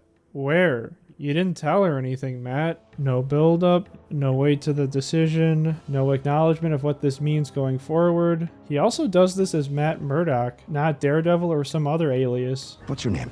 Matthew Murdock. And this is an unusual fight. It's one of the very few fights, I don't know how many other ones take place in this entire series, where Matt Murdock is fighting as Matt Murdock. So when I read that, I'm like, you guys sure you want to do this? He's like exposing himself. Like, no, it works for this episode. Like, okay. Then in the next episode, White Tiger's niece tells Matt about White Tiger's findings on Muse. Look, Angela, I'm just a lawyer, all right? I tried to help your uncle in court, but something like this, that's for the police. After she expresses not wanting to take this to the cops, Matt, who as far as she knows is her uncle's blind lawyer, reasonably says, But what do you want me to do about it? How about literally anything? Big fancy office, here to help the little guy, right? Only on your terms. Because when the little guy puts something for real in your hands, you're all, no. I'm blind! So she goes to confront Muse on her own? The fuck did you think would happen? Matt gets a call from White Tiger's wife, worried she's not home yet, to which Matt just tells her, It's all that. It's okay. Just stay where you are. What's with Matt and these cryptic orders over the phone before hanging up? He goes to call 911, but then decides, fuck it, and goes out as Daredevil for the first time in over a year, after trying to put it behind him because of the tragic loss of his best friend and violation of his most sacred moral principle. You feel good about that? He got life! How about old Foggy? He got life. My best friend was killed. The line was crossed. I felt like I lost the privilege. Fuck it, I guess I'll be Daredevil again. Why not? Matt's arc of giving up cold turkey to going full Daredevil again is treated like a light switch, just go click. There's no further guilt or moral dilemma within him. No, just this one time because I'm the only one who can save her. Or, forgive me, Foggy, I have to, for the greater good. Turns out this is all he needed to motivate himself again. My bad for thinking you cared. It's not that simple, Angela. My uncle, 2 days before he got shot, you know what he told me? Don't rely on anyone to do what you can do for yourself. Sit down and shut up. We needed character development that allowed Matt to confront what he did and build confidence he won't do it again, changing his approach in a meaningful way, in line with something Foggy would approve of, that shows growth from how he used to do things in the old show, living up to the title Daredevil Born Again. The most they give us is... The truth is, ever since Foggy died, I didn't know who I was anymore. Foggy believed in you, all of it. Did he now? If this was the Foggy we left in Season 3, then yeah, absolutely. But this ain't the Foggy Born Again depicted. Maybe I didn't want to give you an excuse. I think those words will haunt him. He didn't even trust Matt enough to let him in on the case out of fear it would cause him to be Daredevil, even though he's been Daredevil the entire time between the two shows. So no, Karen, I'm sorry. It seems like Foggy didn't believe in all of what Matt is. My mistake was thinking I was immune to the darkness. Serious question. Did you guys watch Netflix Daredevil on mute, only absorbing the punching and the screaming and the blood? That fear of going too far is at the heart of his character. No one who watched that show would ever come away thinking Matt never had to battle with this. The majority of Matt and Father Lantom scenes were about this very subject. So the question you have to ask yourself is, are you struggling with the fact that you don't want to kill this man, but have to? Or that you don't have to kill him, but want to? I don't believe you went to see this woman for insight into how to kill a man. I think maybe you went looking for a reason not to. Now that I mention it, what's with the lack of Matt's faith in this show? It forms the foundation of how he sees the world and how he conceptualizes himself in it. Maybe that was God's plan all along. Why he created him, to become a symbol to be feared, warning to us all, to tread the path of the righteous. And the violent rage he has inside him. She used to say, be careful of the Murdoch boys. They got the devil in them. Why do I feel it in my heart, my soul, clawing to be let out? Like the Punisher rooftop scene, the segments between Matt and Father Lantom are some of the best in the series for exploring Matt's morality. Do you believe in the devil, Father? I believe he walks among us, taking many forms. What if you could have stopped him? Stopped him how? Men have used the atrocities of their enemies to justify their own throughout history. By Season 3, Matt's faith really gets put to the test. After spending the first 2 episodes losing and regaining his abilities, he hears, "The FBI just let Wilson Fisk out of prison," which causes him to lose faith in the 2 things he holds sacred, God and the justice system. God is angry with you. God restored your hearing just in time to hear my name chanted by the crowds. Just in time to learn in the long run. I won. You lost. Does that sound like God's forgiveness? only to be shaken further by the revelation that Maggie was his mom all along. Did you know, Father? Did you know she was my mother? You knew. And we've talked so much about truth, you and I. Now it seems like all of those conversations were just a goddamn lie. Shame on you. However, by the end of the season, Matt comes to the conclusion that his hardship was part of a much larger plan that ultimately yielded a positive outcome. I realized that if my life had turned out any differently, that I would never have become Daredevil. And although people have died on my watch, people who shouldn't have, there are countless others that have lived. Maybe it is all part of God's plan. Maybe my life has been exactly as it had to be. Here's all the times his faith is brought up or used in Born Again. You ready? 1. Matt stands in front of a church, briefly overhearing a priest giving mass. 2. Matt prays while thinking of past events from prior episodes. That's it? Given the crisis of faith Matt had when Fisk was allowed out of jail and put in a safe house, imagine now that he's running the city with official power, his best friend is murdered, and he attempted to kill someone. Not even one confession type scene? I know Father Lantom is dead, but Maggie was set up to carry that part of the show. You have a generous heart, Matthew, to see the good in so much pain. Not always. In fact, Father Lantom used to help me with that. Help me see the errors of my ways. I could use someone else to help me with that now, once in a while. I think their excuse is that Matt's faith has been shaken by the death of Foggy. Something happens that, a couple things happen that fundamentally shake the faith of our famously Catholic superhero Matt Murdock. If Matt completely abandoned his faith, that should be as drastic as him giving up Daredevil. Even at his lowest point in season 3, he never outright abandoned it. I guess none of the things that happened to Matt in episode 1 was enough for him to talk with Maggie, or have Maggie reach out to him with concern. Don't think she's dead, or Matt would have mentioned that here. My father died when I was just a boy. I never knew my mother until much later in life. If he lost his faith, we don't see him regain it, unless that's for season 2. But you'd think his faith would need to be restored before him being Daredevil. You pray? Still? Yeah, I've stopped a few times over the years, but I always end up coming back to it. Like everything else, the show only pays lip service to the core part of the character from both the Netflix run and the comics. The character of Matt Murdock is so conflicted at his core of being a lawyer and a vigilante. And those two things, and throw in Catholic to boot. Before we move off of Matt, I want to bring up what he does during the White Tiger case. For context, White Tiger saw 2 guys beating up someone in a subway station and springs into action without his suit or magical powers. During the fight, one of the guys trips in this awkward edit and gets run over. Turns out they were cops. Matt overhears him while at the police station and has his firm take his case. While looking into him, they discover he's the White Tiger. Matt, for some reason, takes this information to the judge and argues this shouldn't be relevant in the case. He wasn't in possession of his mystical amulet. I'm sorry, just the casualness that's said. This convinces the judge, which means both the defense and the prosecution have to build their cases without using this as evidence. During the trial, the witness, who White Tiger saved, is meant to testify in his favor but gets cold feet, denying ever being there. So this puts Matt in a bit of a bind. I guess they didn't have him sign a statement. What's it gonna be, Mr. Murdock? If I were Matt, I would ask, Permission to treat the witnesses hostile, Your Honor?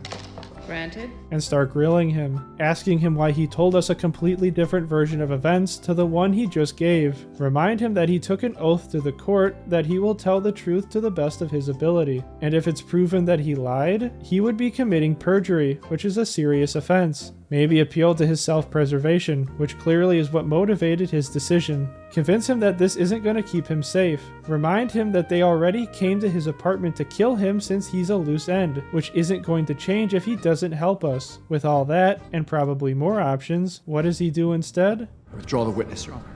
What a great lawyer. He didn't even go down swinging. He could also call Cherry to the stand, have him give testimony that while acting as a decoy to sneak the witness to the courthouse, he was pulled over by the officer involved in this. The same guy who literally just testified like 10 minutes earlier, forcing Cherry to let him out of the van with no cause. Get out of the van, asshole. Anyone find that a bit strange? Side note, what was his plan exactly? Was he gonna shoot the witness and Cherry in the middle of the street in broad daylight? Even if there's no witnesses around, wouldn't that look suspicious that this witness was killed on his way over to testify? Desperate for any angle to take, they decide to put White Tiger on the stand, hoping he can persuade the jury of his version of events. While questioning him, Matt, without consulting Book of Mormon lady, without informing the judge, and most importantly, without asking White Tiger himself, decides to reveal to the court, Yes or no, are you the vigilante known as the White Tiger? Objection! Well, you are a real slippery piece of shit, you know that? Let's get the obvious out of the way. Matt argued to the judge that White Tiger's vigilante activities should not be relevant to the case. What happened to all that lofty rhetoric about unfairly biasing the jury? And Matt brazenly violated that. You lectured me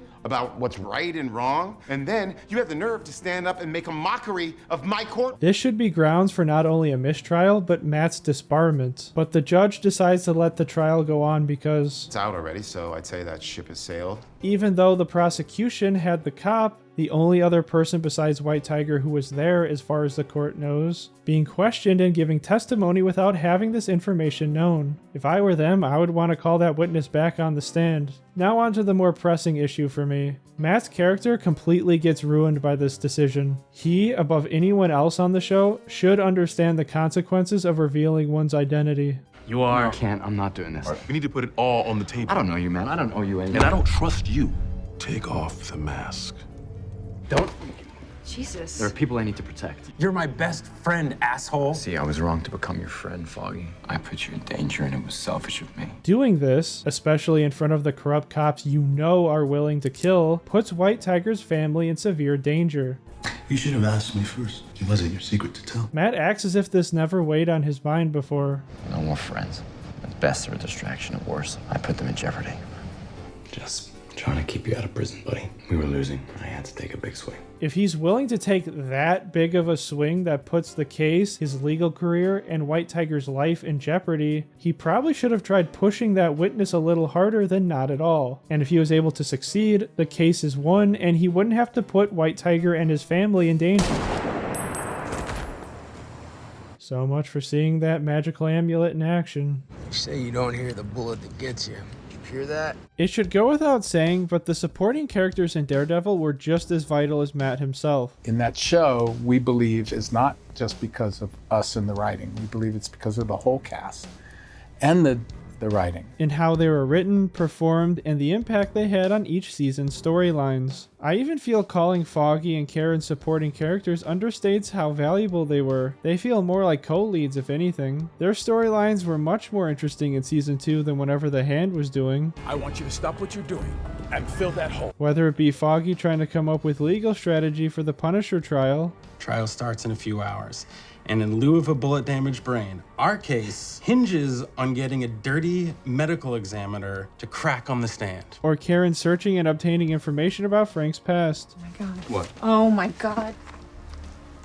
This is where his family was killed. So yeah, sure, I mean, the case is closed. Frank Castle's in prison. But this thing ain't over. Not yet, not by a long shot. They felt like three-dimensional people, not just functions of Matt's story. And that goes for the other supporting roles. Ben, Claire, Stick. Weird he never got referenced. Which, to be fair, is a problem that stemmed from the lack of proper reaction to his death in Defenders. Stick. She killed Stick.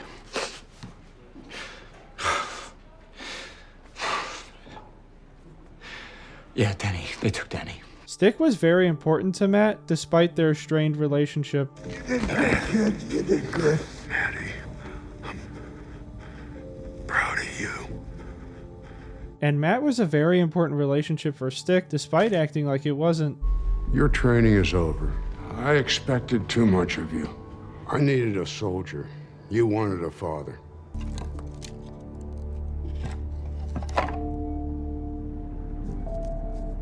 Such wasted potential not having his death have a more meaningful impact on Matt. Oh well. The two characters that needed to be key players this season more than anyone else are Mahoney and Ellison. You'd think they'd have a lot to say about what's going on with Fisk. Fisk put a lot of my brothers and sisters in the ground, and none of us have forgotten that. If you can find a way to bring down that son of a bitch, every cop in the city's gonna have your back. Some piece of shit attacked my people in my house! If you know anything that will get me closer to finding out who he is, then goddamn it, you are going to tell me! With their previous experiences with Fisk killing people close to them and corrupting the institutions they work for, there's no way they'd be sitting this season out. Mahoney was such an instrumental part of the show. He's helped us. And Daredevil stuck his neck out when he didn't have to. In season 1, he was the only cop Matt could trust for Hoffman to turn himself into, and let him go after defeating Fisk. In season 2, Mahoney started to trust Daredevil more. This is what it's come to, huh? The masked vigilante's the only one I can trust. Working with him. These victims, they need to be taken somewhere off the grid, somewhere they can't be found. Yeah, that might not be a bad idea. Thanks for this. And do me a favor. Keep the details of this arrangement to yourself. Our mutual friend. And in season 3, he shows up to take custody of Karen to prevent the FBI from getting her. FBI is gonna freak when they find out you let us go. Yeah, well, they can kiss my police blue ass. I had to say it with my own eyes. Fisk really has turned the goddamn feds. Even letting the Nadeem family lay low at his mom's house until they found somewhere to flee. Mahoney really stepped up for us. Such a great character, man. He isn't the real Daredevil. How do you know? Because he is.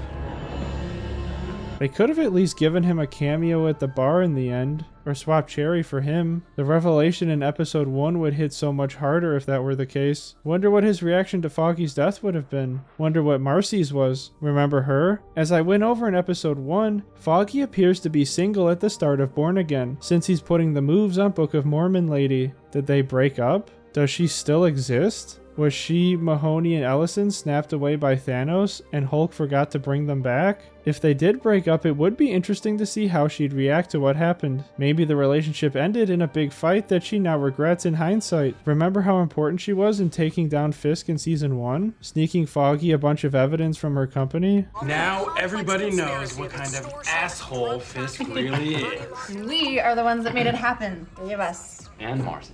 And Marcy. She's the one who got Foggy his job at the law firm from Jessica Jones. Your former associate, Miss Marcy Stahl, recommends you very highly. And she was the one who came up with the idea for Foggy to run for DA. All right, if Blake Tower won't do anything to stop Fisk, then run against him. If you're already a target, you might as well be the first person to take a swing. But like Mahoney, like Ellison, she was discarded and forgotten because she wasn't a shiny enough key to jangle.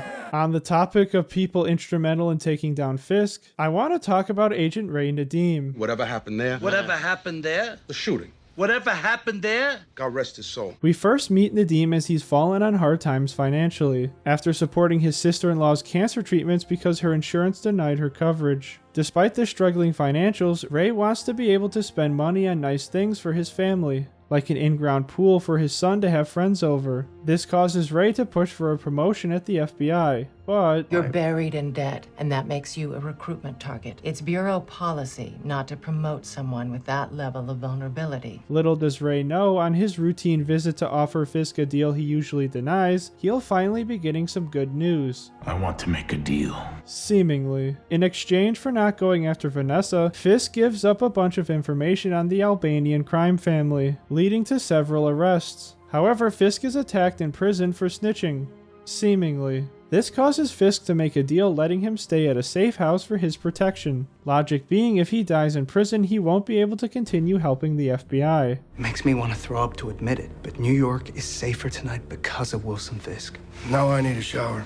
This appears to be a perfect win-win for Nadeem. He was able to broker a deal that allows for major crime busts while allowing himself to move up and make more money to come through on the promise of that pool for his son.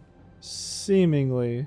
When it's discovered that one of the casualties in the Bulletin attack was the guy who shanked Fisk in prison, Nadeem questions how he was able to get out, leading him to suspect Fisk was behind it. You let Jasper Evans out of prison to pay him back for shanking you? Your desperation diminishes you, Special Agent. This leads him to investigate whether this whole thing was staged from the start. Let me get the facts. If Fisk really did play us, we'll bury that son of a bitch together. The real Daredevil meets up with him to join forces in his investigation. If you just wake the hell up instead of playing right into Fisk's hands, he's using you. And I think you know it. Let's say I believe the guy that just broke into my house. What do you got? After gathering enough evidence, Ray goes to his superiors to inform them of his suspicion that Wilson Fisk is currently engaged in a criminal conspiracy and has manipulated the Bureau into becoming his unwitting accomplice. he willingly takes full responsibility and the consequences that come with that, sacrificing his family's financial well-being and his standing in the FBI for the greater good. Seemingly. Ray, put down the gun! Your prints, your weapon, the recording. Do I need to explain to you what this means? Ray, you get this? Yeah, boss. I'm not your boss anymore. Wilson Fisk is.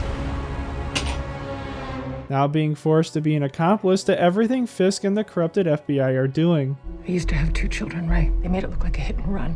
Think about Seema and Sammy and do what Fisk tells you. While witnessing that his suspicions of everything being staged go deeper than he thought, he learns that Fisk had been pulling the strings around him for over a year. Fisk had you marked for more than a year. Why do you think your sister-in-law lost health coverage? He made you desperate for this job, and you did everything you could to get him this penthouse, get him everything he asked for. Like I said, there's no way out. After driving Bullseye to a church to kill Karen Page, where a priest ends up getting killed, he can't stomach going along with this anymore. Do you consider yourself a moral person? I try to be. My good friend died here tonight, protecting Karen Page from evil. If you're the kind of man you claim to be, do you really want to help it find her? He ends up helping Foggy and Mahoney's plan to get Karen out of the church. If we take Karen Page into custody, she'll be dead before she reaches HQ. Just get her the hell away from us, we clear.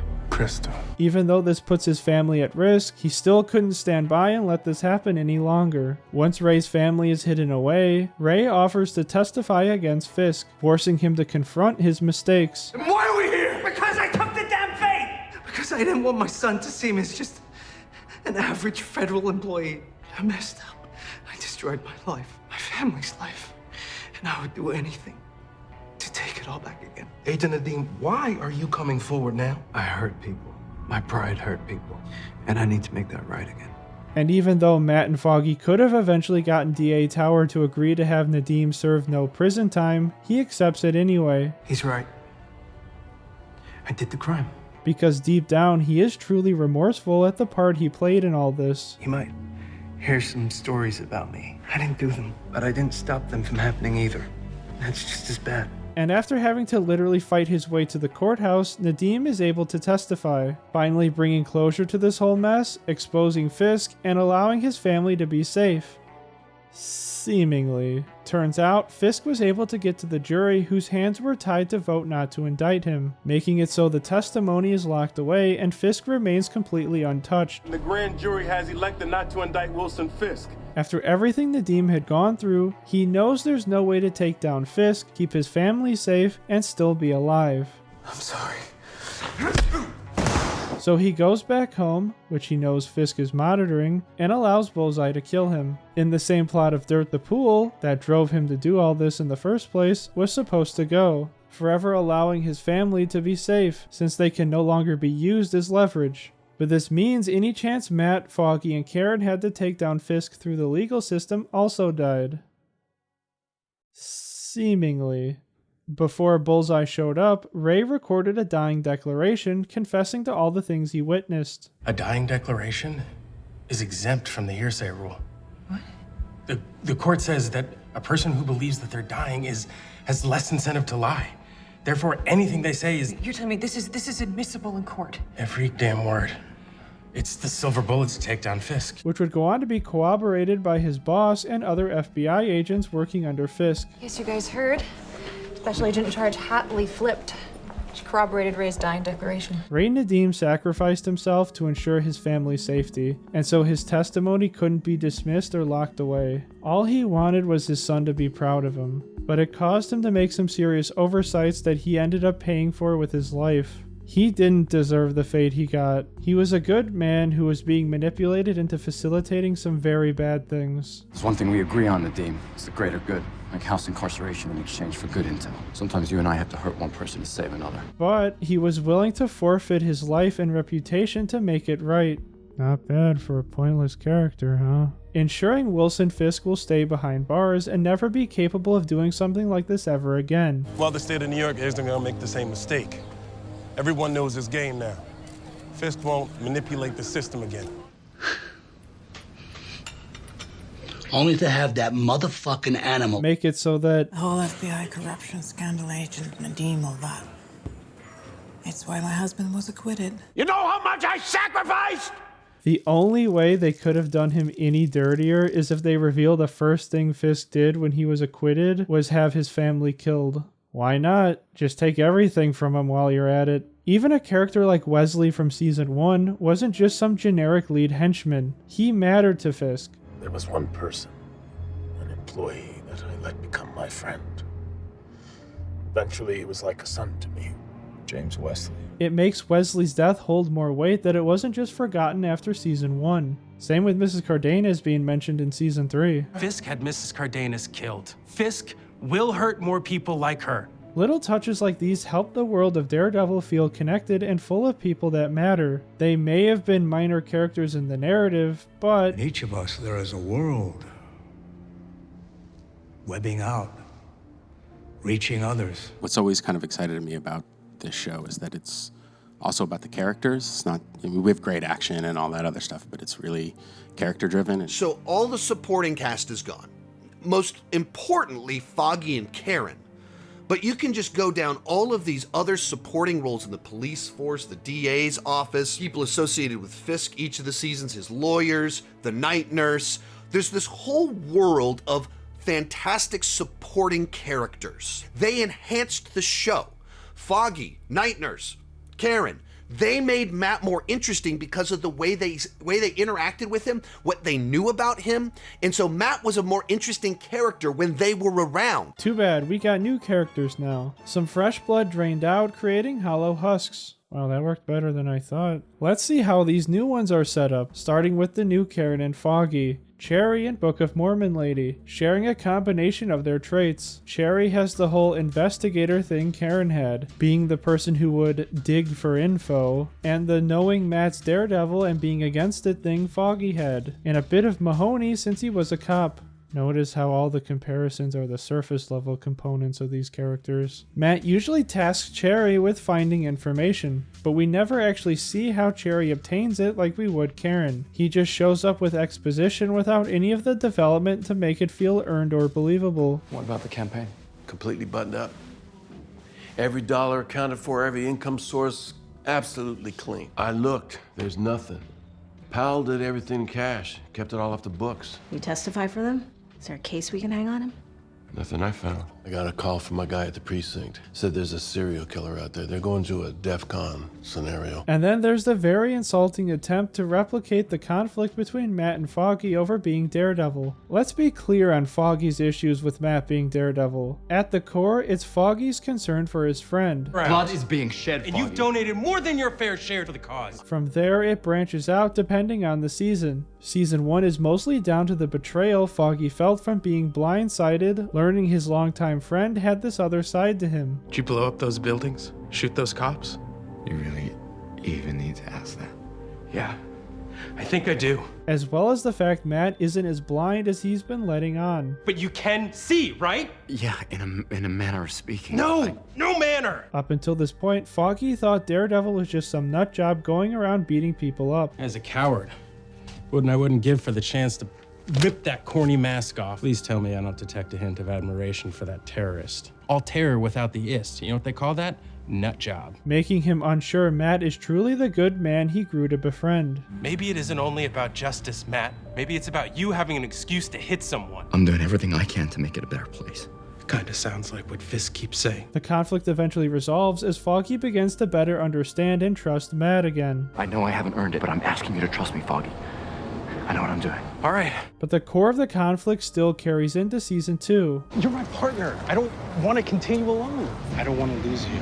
But then a new and destructive wrinkle forms as it starts affecting their work on the Punisher case. Matt having to leave meetings early and showing up late to court, forcing Foggy to improvise. Culminating in Elektra forcing a witness to confess, but since he admits it's under duress, his testimony isn't able to be used. This causes Foggy to become very upset that Matt's life as Daredevil is negatively impacting his work. Stop acting like these things just happen to you!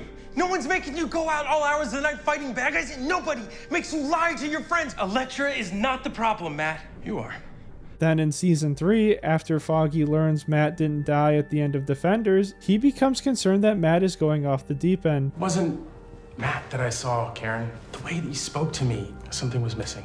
I think a part of him was buried under Midland Circle. I don't know if he's coming back. Fearing that his friend may never be able to recover if he goes too far. Look, I'm not saying that I want him to kill Fisk. I don't want that. What if it's the only way? Matt's Matt because he believes that everyone deserves a shot at redemption. It's a Catholic thing. That's why he doesn't kill people. If he crosses that line, Matt will never be able to forgive himself. All this to say, Foggy's relationship with Matt and his feelings toward him being Daredevil are very complicated, evolving with each season while retaining the core concern for his friend. And mind you, the clips I presented are a small sample of this dynamic. It was a heavy focus in the original series that handled both characters' views with nuance. Now let's take a look at how Cherry's view is handled. And for what it's worth, I like the Matt Murdock I've seen this year. The guy that went out and found his own way, got out of the kitchen. He's doing some good. You gotta be straight with me, buddy. You gotta let this one go. Just let the police do their jobs. What the hell is wrong with you? Morning, Cherry. You think I wouldn't find out? You give me your word and then you pull this shit? What was I supposed to do? The cops were dicking around getting nowhere. I found Muse in one night. You want a medal? Yeah, you think I'm after gonna last night, enable you with this shit? If you want to blow up your life again, you go ahead. You're on your own. From where I sit, you look like a guy who's blowing up his life. What do you need, Matt? You need more pain? I realize some people might be confused what the issue is with these clips. In isolation, nothing. But that's the problem. There's no additional context surrounding them for these interactions to be meaningful. We needed more insight into Cherry's relationship with both Matt and Daredevil prior to him discovering they were the same person. I'm assuming he had a good relationship with both, since he decided to not only keep Matt secret, but work for him as a PI, and had a regular working relationship with Daredevil. Yo, there was a time when you were on the force. Almost like this. You called me. So why is he so against it? Is it a moral issue? A personal one? Both? What about when Matt saved White Tiger's niece? Wouldn't that be something Cherry would admit was good? Unless he's full Papa Kent from Man of Steel. What was I supposed to do? Just let him die? Maybe. Even Foggy would concede whenever he felt Matt putting the suit on was necessary. I know how you feel about what I do, Foggy. This is the part where law meets reality. Either I put on a mask or we risk losing Hoffman, and Fisk wins. I have to find her. Find him first. Moving on to the third member of the new trio, Kirsten McDuffie, aka Book of Mormon lady, shares the legal partner of a firm aspect of Foggy with the feeling left out of Matt's secret aspect of Karen from season 2. You know, Cherry, I never thought that you'd be the one hiding things from me. We're a team here, and hiding things from one another isn't gonna get us anywhere. I trust you, and I trust Matt. It'd be nice if that was a two-way street. Again, notice it's only the surface level traits. She used to work for the district attorney's office. Kirsten, what did I tell you to get you to come over from the DA's office? You said that I was brilliant, which is true. She's friends with Matt. You're an insane person. No, I'm your friend. She sets Matt up with Heather. I can't stand it when Kirsten's right. You know what? I give up. Let me search the Wikipedia. I got nothing.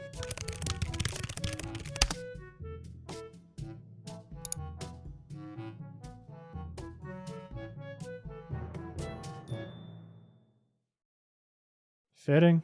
Since I brought up Heather, her only purpose in the show seems to be talking about masks, facilitating the awful marriage counseling scenes, and to be a placeholder girlfriend for Matt until Karen's back. Karen? It's the drugs. Heather, you realize I used to have this whole other life. You know, and sometimes this all feels fake. Wink, wink. She's also fine with Fisk lying about what happened with Muse, crediting the Punisher cops with taking him down, and not her or Daredevil. He is trying to co-opt your story. He wants to use your trauma to boost his narrative. If his narrative is that Vigilantes are dangerous, then he's Heather, got my vote. you must see he's trying to use you. At least he doesn't wear a mask, I suppose. Overall, a pretty lame and forgettable character. I don't know what's gonna happen with Matt and shoot, what's the therapist lady's name? Rebecca, I thought, started out as a really strong love interest for Matt. There was a lot of chemistry there. Such a great character, that Rebecca, huh? On to BB and her BB Report segments. I'm grouping them together because these segments get more screen time than her. She's a journalist, like her uncle before her. Just BB. I was named for my uncle. Ben Urich. Producing these interview vlog type segments where people spout random opinions, usually unrelated to the plot. The strong obligated to protect the weak. Yeah, they are, but they're kind of whiny about it, and then they start preying on the weak. Daredevil? I haven't heard that name in a long time, man. And I don't miss him. He's a clown. You know, who needs him? Good versus evil, evil versus evil, good versus good. Is New York gonna make it? I don't know. You want answers from me? I don't have them. Sorry. New York, Mr. Nelson.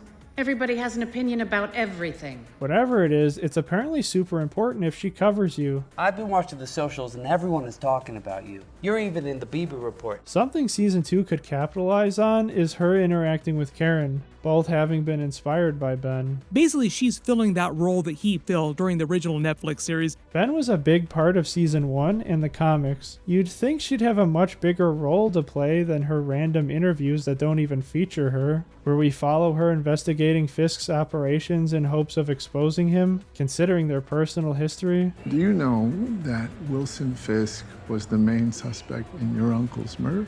Yeah, I did. The most we get is her relationship with Michael Gandolfini's character, which she seems to solely use to get interviews and insider knowledge. You know, I should have known that you had an agenda giving me your number the other night. I'm a journalist, bro. You'd think after she used him to expose Fisk for union busting, which almost cost him his job, he'd stop hanging around with her. I am on the inside of this thing, and as long as I'm in, I'm gonna run like hell. Speaking of, Daniel Blake. Wonder if he's related to Detective Blake from season 1, who funnily enough was played by another Sopranos actor, one of the young guys from season 2. I just call him Tony Soprano Jr. Look at Tony Soprano Jr. You gonna cry now? He seems to be the standout supporting character for a lot of people. And more than any of the other supporting characters that they introduced this season, I think this character is the one that has the most potential. I love how Gandolfini's arc landed. He's probably my favorite new supporting character. Was it Gandolfini, the intern guy for Fisk? Like, he pops a little bit. And I really like Tony Soprano's son. You know, James, young Mr. Gandolfini. I like that character and where that's going. There are a couple of funny moments with the way they introduce him too. Like, he's meant to be like the Gen Z person on his team. He tries to explain memes to Kingpin. Imagine that, explaining memes to the Kingpin of crime. This world around us is preoccupied with celebrity weddings and texting and 1,000 channels on the satellite dish. Videos of cats. Younger generation, what can we do? I guess it's a testament to how good he is as an actor, because the writing certainly doesn't give him anything to do. He's just young guy Fisk sees himself in and wants to mentor, like a cringe, incompetent version of Wesley. Daniel's the future of this city. Why would we stand in the way of it? All we know about his motivation is that he really admires Fisk for some reason. See that? That's power. I swear to Christ, sir, I will not let you down. I will work night and day for you. Sir, I will burn for you. I get he likes the power Fisk has, but why? What is it about Fisk's power that is alluring to him? Is he aware of his past and the true power of what he's capable of? If you ever do anything like that again, it will be the last thing that you ever do. Do you understand? This is the problem with the nebulous understanding the world has of his prior actions. Some people remember what Fisk did, and some people are not only unaware of his actions, but the fact that their boyfriend is famous for taking him down legally. Twice. I know he threatened BB to make that false report. See this here? This is a carrot and a stick situation. And blackmailed the city council members with the knowledge of their shady investments. 540,000 euros stashed in a Swiss bank account. Right. Real estate investments in Kips Bay, right? That's smart money. But there's a difference between making reputational threats to further your interests and being on board with your boss ripping the face off the commissioner of the city. You know, I can't tell if you're an idiot or an operator. Well, maybe I don't know what I am. Me and you both. All in all, not a great selection of characters to fill out the show, especially since we're stuck with them over the characters we actually care about. Well, it's unfair to compare them. The old show got to use a lot of the more popular comic characters. Born Again had to use mostly new or lesser known characters. Ray Nadeem was a completely original character created for season 3, and look how much I had to say about him. It all comes down to the writing. When watching season 3, I was thrilled when Matt and Nadeem started teaming up. Way more invigorating than Karen deciding to show up in the finale. With no build-up in the story or tracking her character development, seeing her arrive at the decision to come back. Called Frank, huh? I heard Poindexter escaped. Called Frank and hopped on a plane. That's what got you to return? And not the fact that Wilson Fisk, a man who has attempted to murder you multiple times and killed several people you cared about, getting elected mayor? Boy, do I miss the Foggy and Karen from the old show. In this new one, Foggy was just used for shock value to get people into the show, and Karen was nothing more than a key jangle at the end to get them to watch season 2. How sad. TLDR, the first season of Daredevil Born Again is crap, and I have no faith that this new creative team will be able to turn it around with season 2. Their contributions to this season did not save it. If anything, I feel like they took a bad season and made it worse. You've got it set on horror. Then in the last 2 episodes, when the new creative team took back over, weren't working off of the original shoot of the show, it got a lot better. This season finale, and really episode 8 kind of preceding it, I think was really almost back to peak Daredevil. That's when the show really, I think, kicked into high gear and was some of the best Daredevil that we've seen, and that even goes back to the Netflix days. Last 2 episodes were great, so just really feel like they cleaned things up. Generally, the episode felt like a real solid ending, like a real solid landing and a good setup for season 2. So I definitely think the show now is in good hands in terms of creative territory. Oh, it's a great setup for next season. You could not be more wrong. Look, there's Karen. Punisher's killing people, and the camera is squishing and stretching and changing colors for Bullseye and Matt. Red. That's red. Last night's episode was great. I mean, I really enjoyed it. They did a lot of really good things. There's a lot of cool sure. shit in it. Yeah. I was like, wow. Like, there's the violence was amazing. Seeing Punisher, punishing. Just completely say that direction that the other guys were going in, no, we're ending that. Remember the original supporting cast? But who knows? Maybe I'll be proven wrong, and given an entire season to craft their own narrative, the new team will deliver a stellar season of Daredevil. This season, I feel like it's a lot more cohesive going in because we had the writer's room shakeup and the director's shakeup in season 1. This would not be the first show that had a little bit of difficulty finding its voice and finding its feet in season 1, albeit under different circumstances. One of my favorite shows of all time, Star Trek The Next Generation, took 2 full seasons with a lot more episodes before it finally hit its groove. The key difference is that TNG is an episodic show with unique plots for each episode. It isn't constructing one big story across multiple seasons. Look at it as part 1 and part 2 for both seasons. Meaning season 2 will be directly building off the groundwork laid by season 1. Oh, shoot. Which, good luck with that. Your show. Built on quicksand, therefore it collapses. Either way, I think it's important to highlight just how bad season 1 of Born Again is. It's a really great season of television, though. They should be really proud of what they've done. I agree. Because it shouldn't be placed anywhere near the original Daredevil series. They definitely captured the feel of the first Netflix series. You can't watch this and don't think that this held to the standard of the original. Let alone thought of as better. Based on these 2 episodes, if it continues to go this direction, I think I like it better than the Netflix series. Whoa! Yeah, I know. That's bold. Oh, man. Okay. And then not only does Daredevil come back, it's back and it's better than it's ever been. Born Again should be seen as a stain on the reputation Daredevil used to have. Whenever you heard about a Marvel show, and on Netflix, it was Daredevil. That's what everyone spoke about in the acting world, was that's a show you want to get on. That's of the highest caliber, highest quality. The name Star Wars used to mean something. It was special.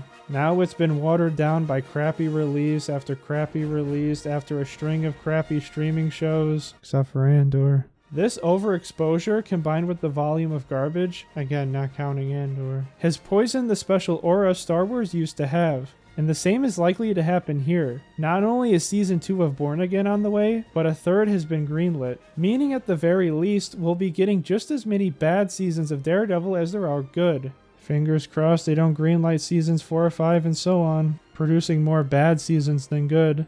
Though given the poor viewership season 1 got, it's a shock they're even getting a season 3. It's very unlikely the MCU's new show, Daredevil Born Again, had the performance Disney would expect, with just 7.5 million views globally of its debut after 5 days on Disney+. For perspective, that's not much different than Agatha's All Along, 9.3 million in 7 days, and lower than the Acolyte's 11.1 million in 6 days. Back in the day, Daredevil used to be one of the most popular series on Netflix. And that's the whole reason why Disney was so bullish on its revival. Very unlikely that performing like Agatha was even considered as the end result in anyone's most pessimistic thoughts. For me personally, I view Born Again the same way I do the sequel Star Wars movies or 343 Halo games. Arrested! The giant inconsistencies in the world building and characters make them easy to divorce from the originals and consider not canon. To me, the Empire has been defeated, Palpatine's dead, obviously, and Luke's off to successfully rebuild the Jedi Order. Master Chief is still in his cryopod, awaiting his next adventure, having defeated the Covenant and prevented the Flood from spreading throughout the galaxy. And in the same vein, Matt, Foggy, and Karen are happily working together at their new firm, with Matt having reached a healthy balance of Daredevil in his life, while able to build a strong relationship with his estranged mother. You know, it didn't have to be this way. There were at least 2 more seasons planned for the original Netflix show before they were canceled. We'd broken more or less the entire season when we got canceled. I didn't want to just do season 3 again. Yeah. I didn't think I was going to be able to pull that off, honestly. Like, yeah, I had to take a different tack. And then I had plans for season 5 for how that would all kind of come back together. But instead, Disney wanted to launch their own streaming service, which you'd think would mean continuing new seasons on there, since they own all the prior seasons anyway, so they can just migrate the older seasons over, like they did, and put out new ones on Disney+. But that's not how it went. You see, at the time, Marvel Television was a separate branch from Kevin Feige's Marvel Studios. Until late 2019, around the same time Disney was launching Disney+, Kevin Feige took control of that division when they got folded into Marvel Studios, which is why they really want to emphasize who's in control here. And I think since he had nothing to do with Daredevil, he decided to reboot it, despite its prestigious reputation. However, he was aware of how much fans loved Charlie and Vincent's version of those characters, so he kept them playing alternate versions. Their version of let's bring Daredevil back was let's treat it like a cameo. Like, it's not that we want the continuation of Marvel Netflix, it's just that we want to see Charlie and Vincent on screen. Which is like, no. The people that like Charlie and Vincent love that show and they want the next iteration of that show, a continuation. Like, of course there'll be changes, but like we want to see the continuation of that show, not just, hey, look, isn't it cool that Charlie's back? Isn't it cool that Vincent's back? No, we want that show back. And in the same style of titling Spider-Man Homecoming, Spider-Man Coming Home, kinda, they used Born Again to signify that the characters were being reborn in the MCU, even though they were already technically there. And the rest we've gone over at the start of the video, leaving this version of Born Again we got this Frankenstein's monster of a season, simultaneously continuing the continuity of the original show, while also being a reboot that isn't reliant on the past. It's a new path. We kind of blow it up, the past, but it's there. What we're trying to do with the show is tread a very careful line between playing the hits, getting the ingredients that we had that made the show work previously, but also not alienating a new audience, so that you don't have to remember everything that happened and all the characters that happened. Okay. All the characters from the previous show, so that we hopefully can attract a new audience and also welcome back our returning fans. I've never understood this for a new audience bullshit. I'm a fan of movies, TV shows, and video games released before I was even born. With the ability these days to access any piece of media at any time, how about making something for the audience that's the reason you brought back the thing in the first place? One thing that's so unique about this fandom is how hard they fought for this story to continue. Yeah. Can you tell us a bit about this Save Daredevil movement and how you experienced it? Well, we were very conscious of it. Yeah, very aware of it. I have to say, I didn't think that they would succeed. I was skeptical. I thought it was very touching that they loved the show so much and that they were willing to go to the lengths that they were, you know, taking out a billboard in Times Square and things like that.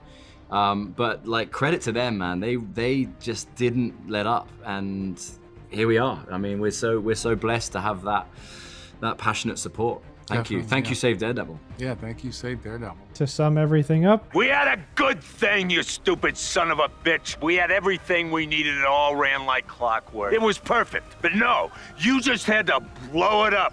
You and your pride and your ego. You just had to be the man. If you'd done your job, known your place, we'd all be fine right now.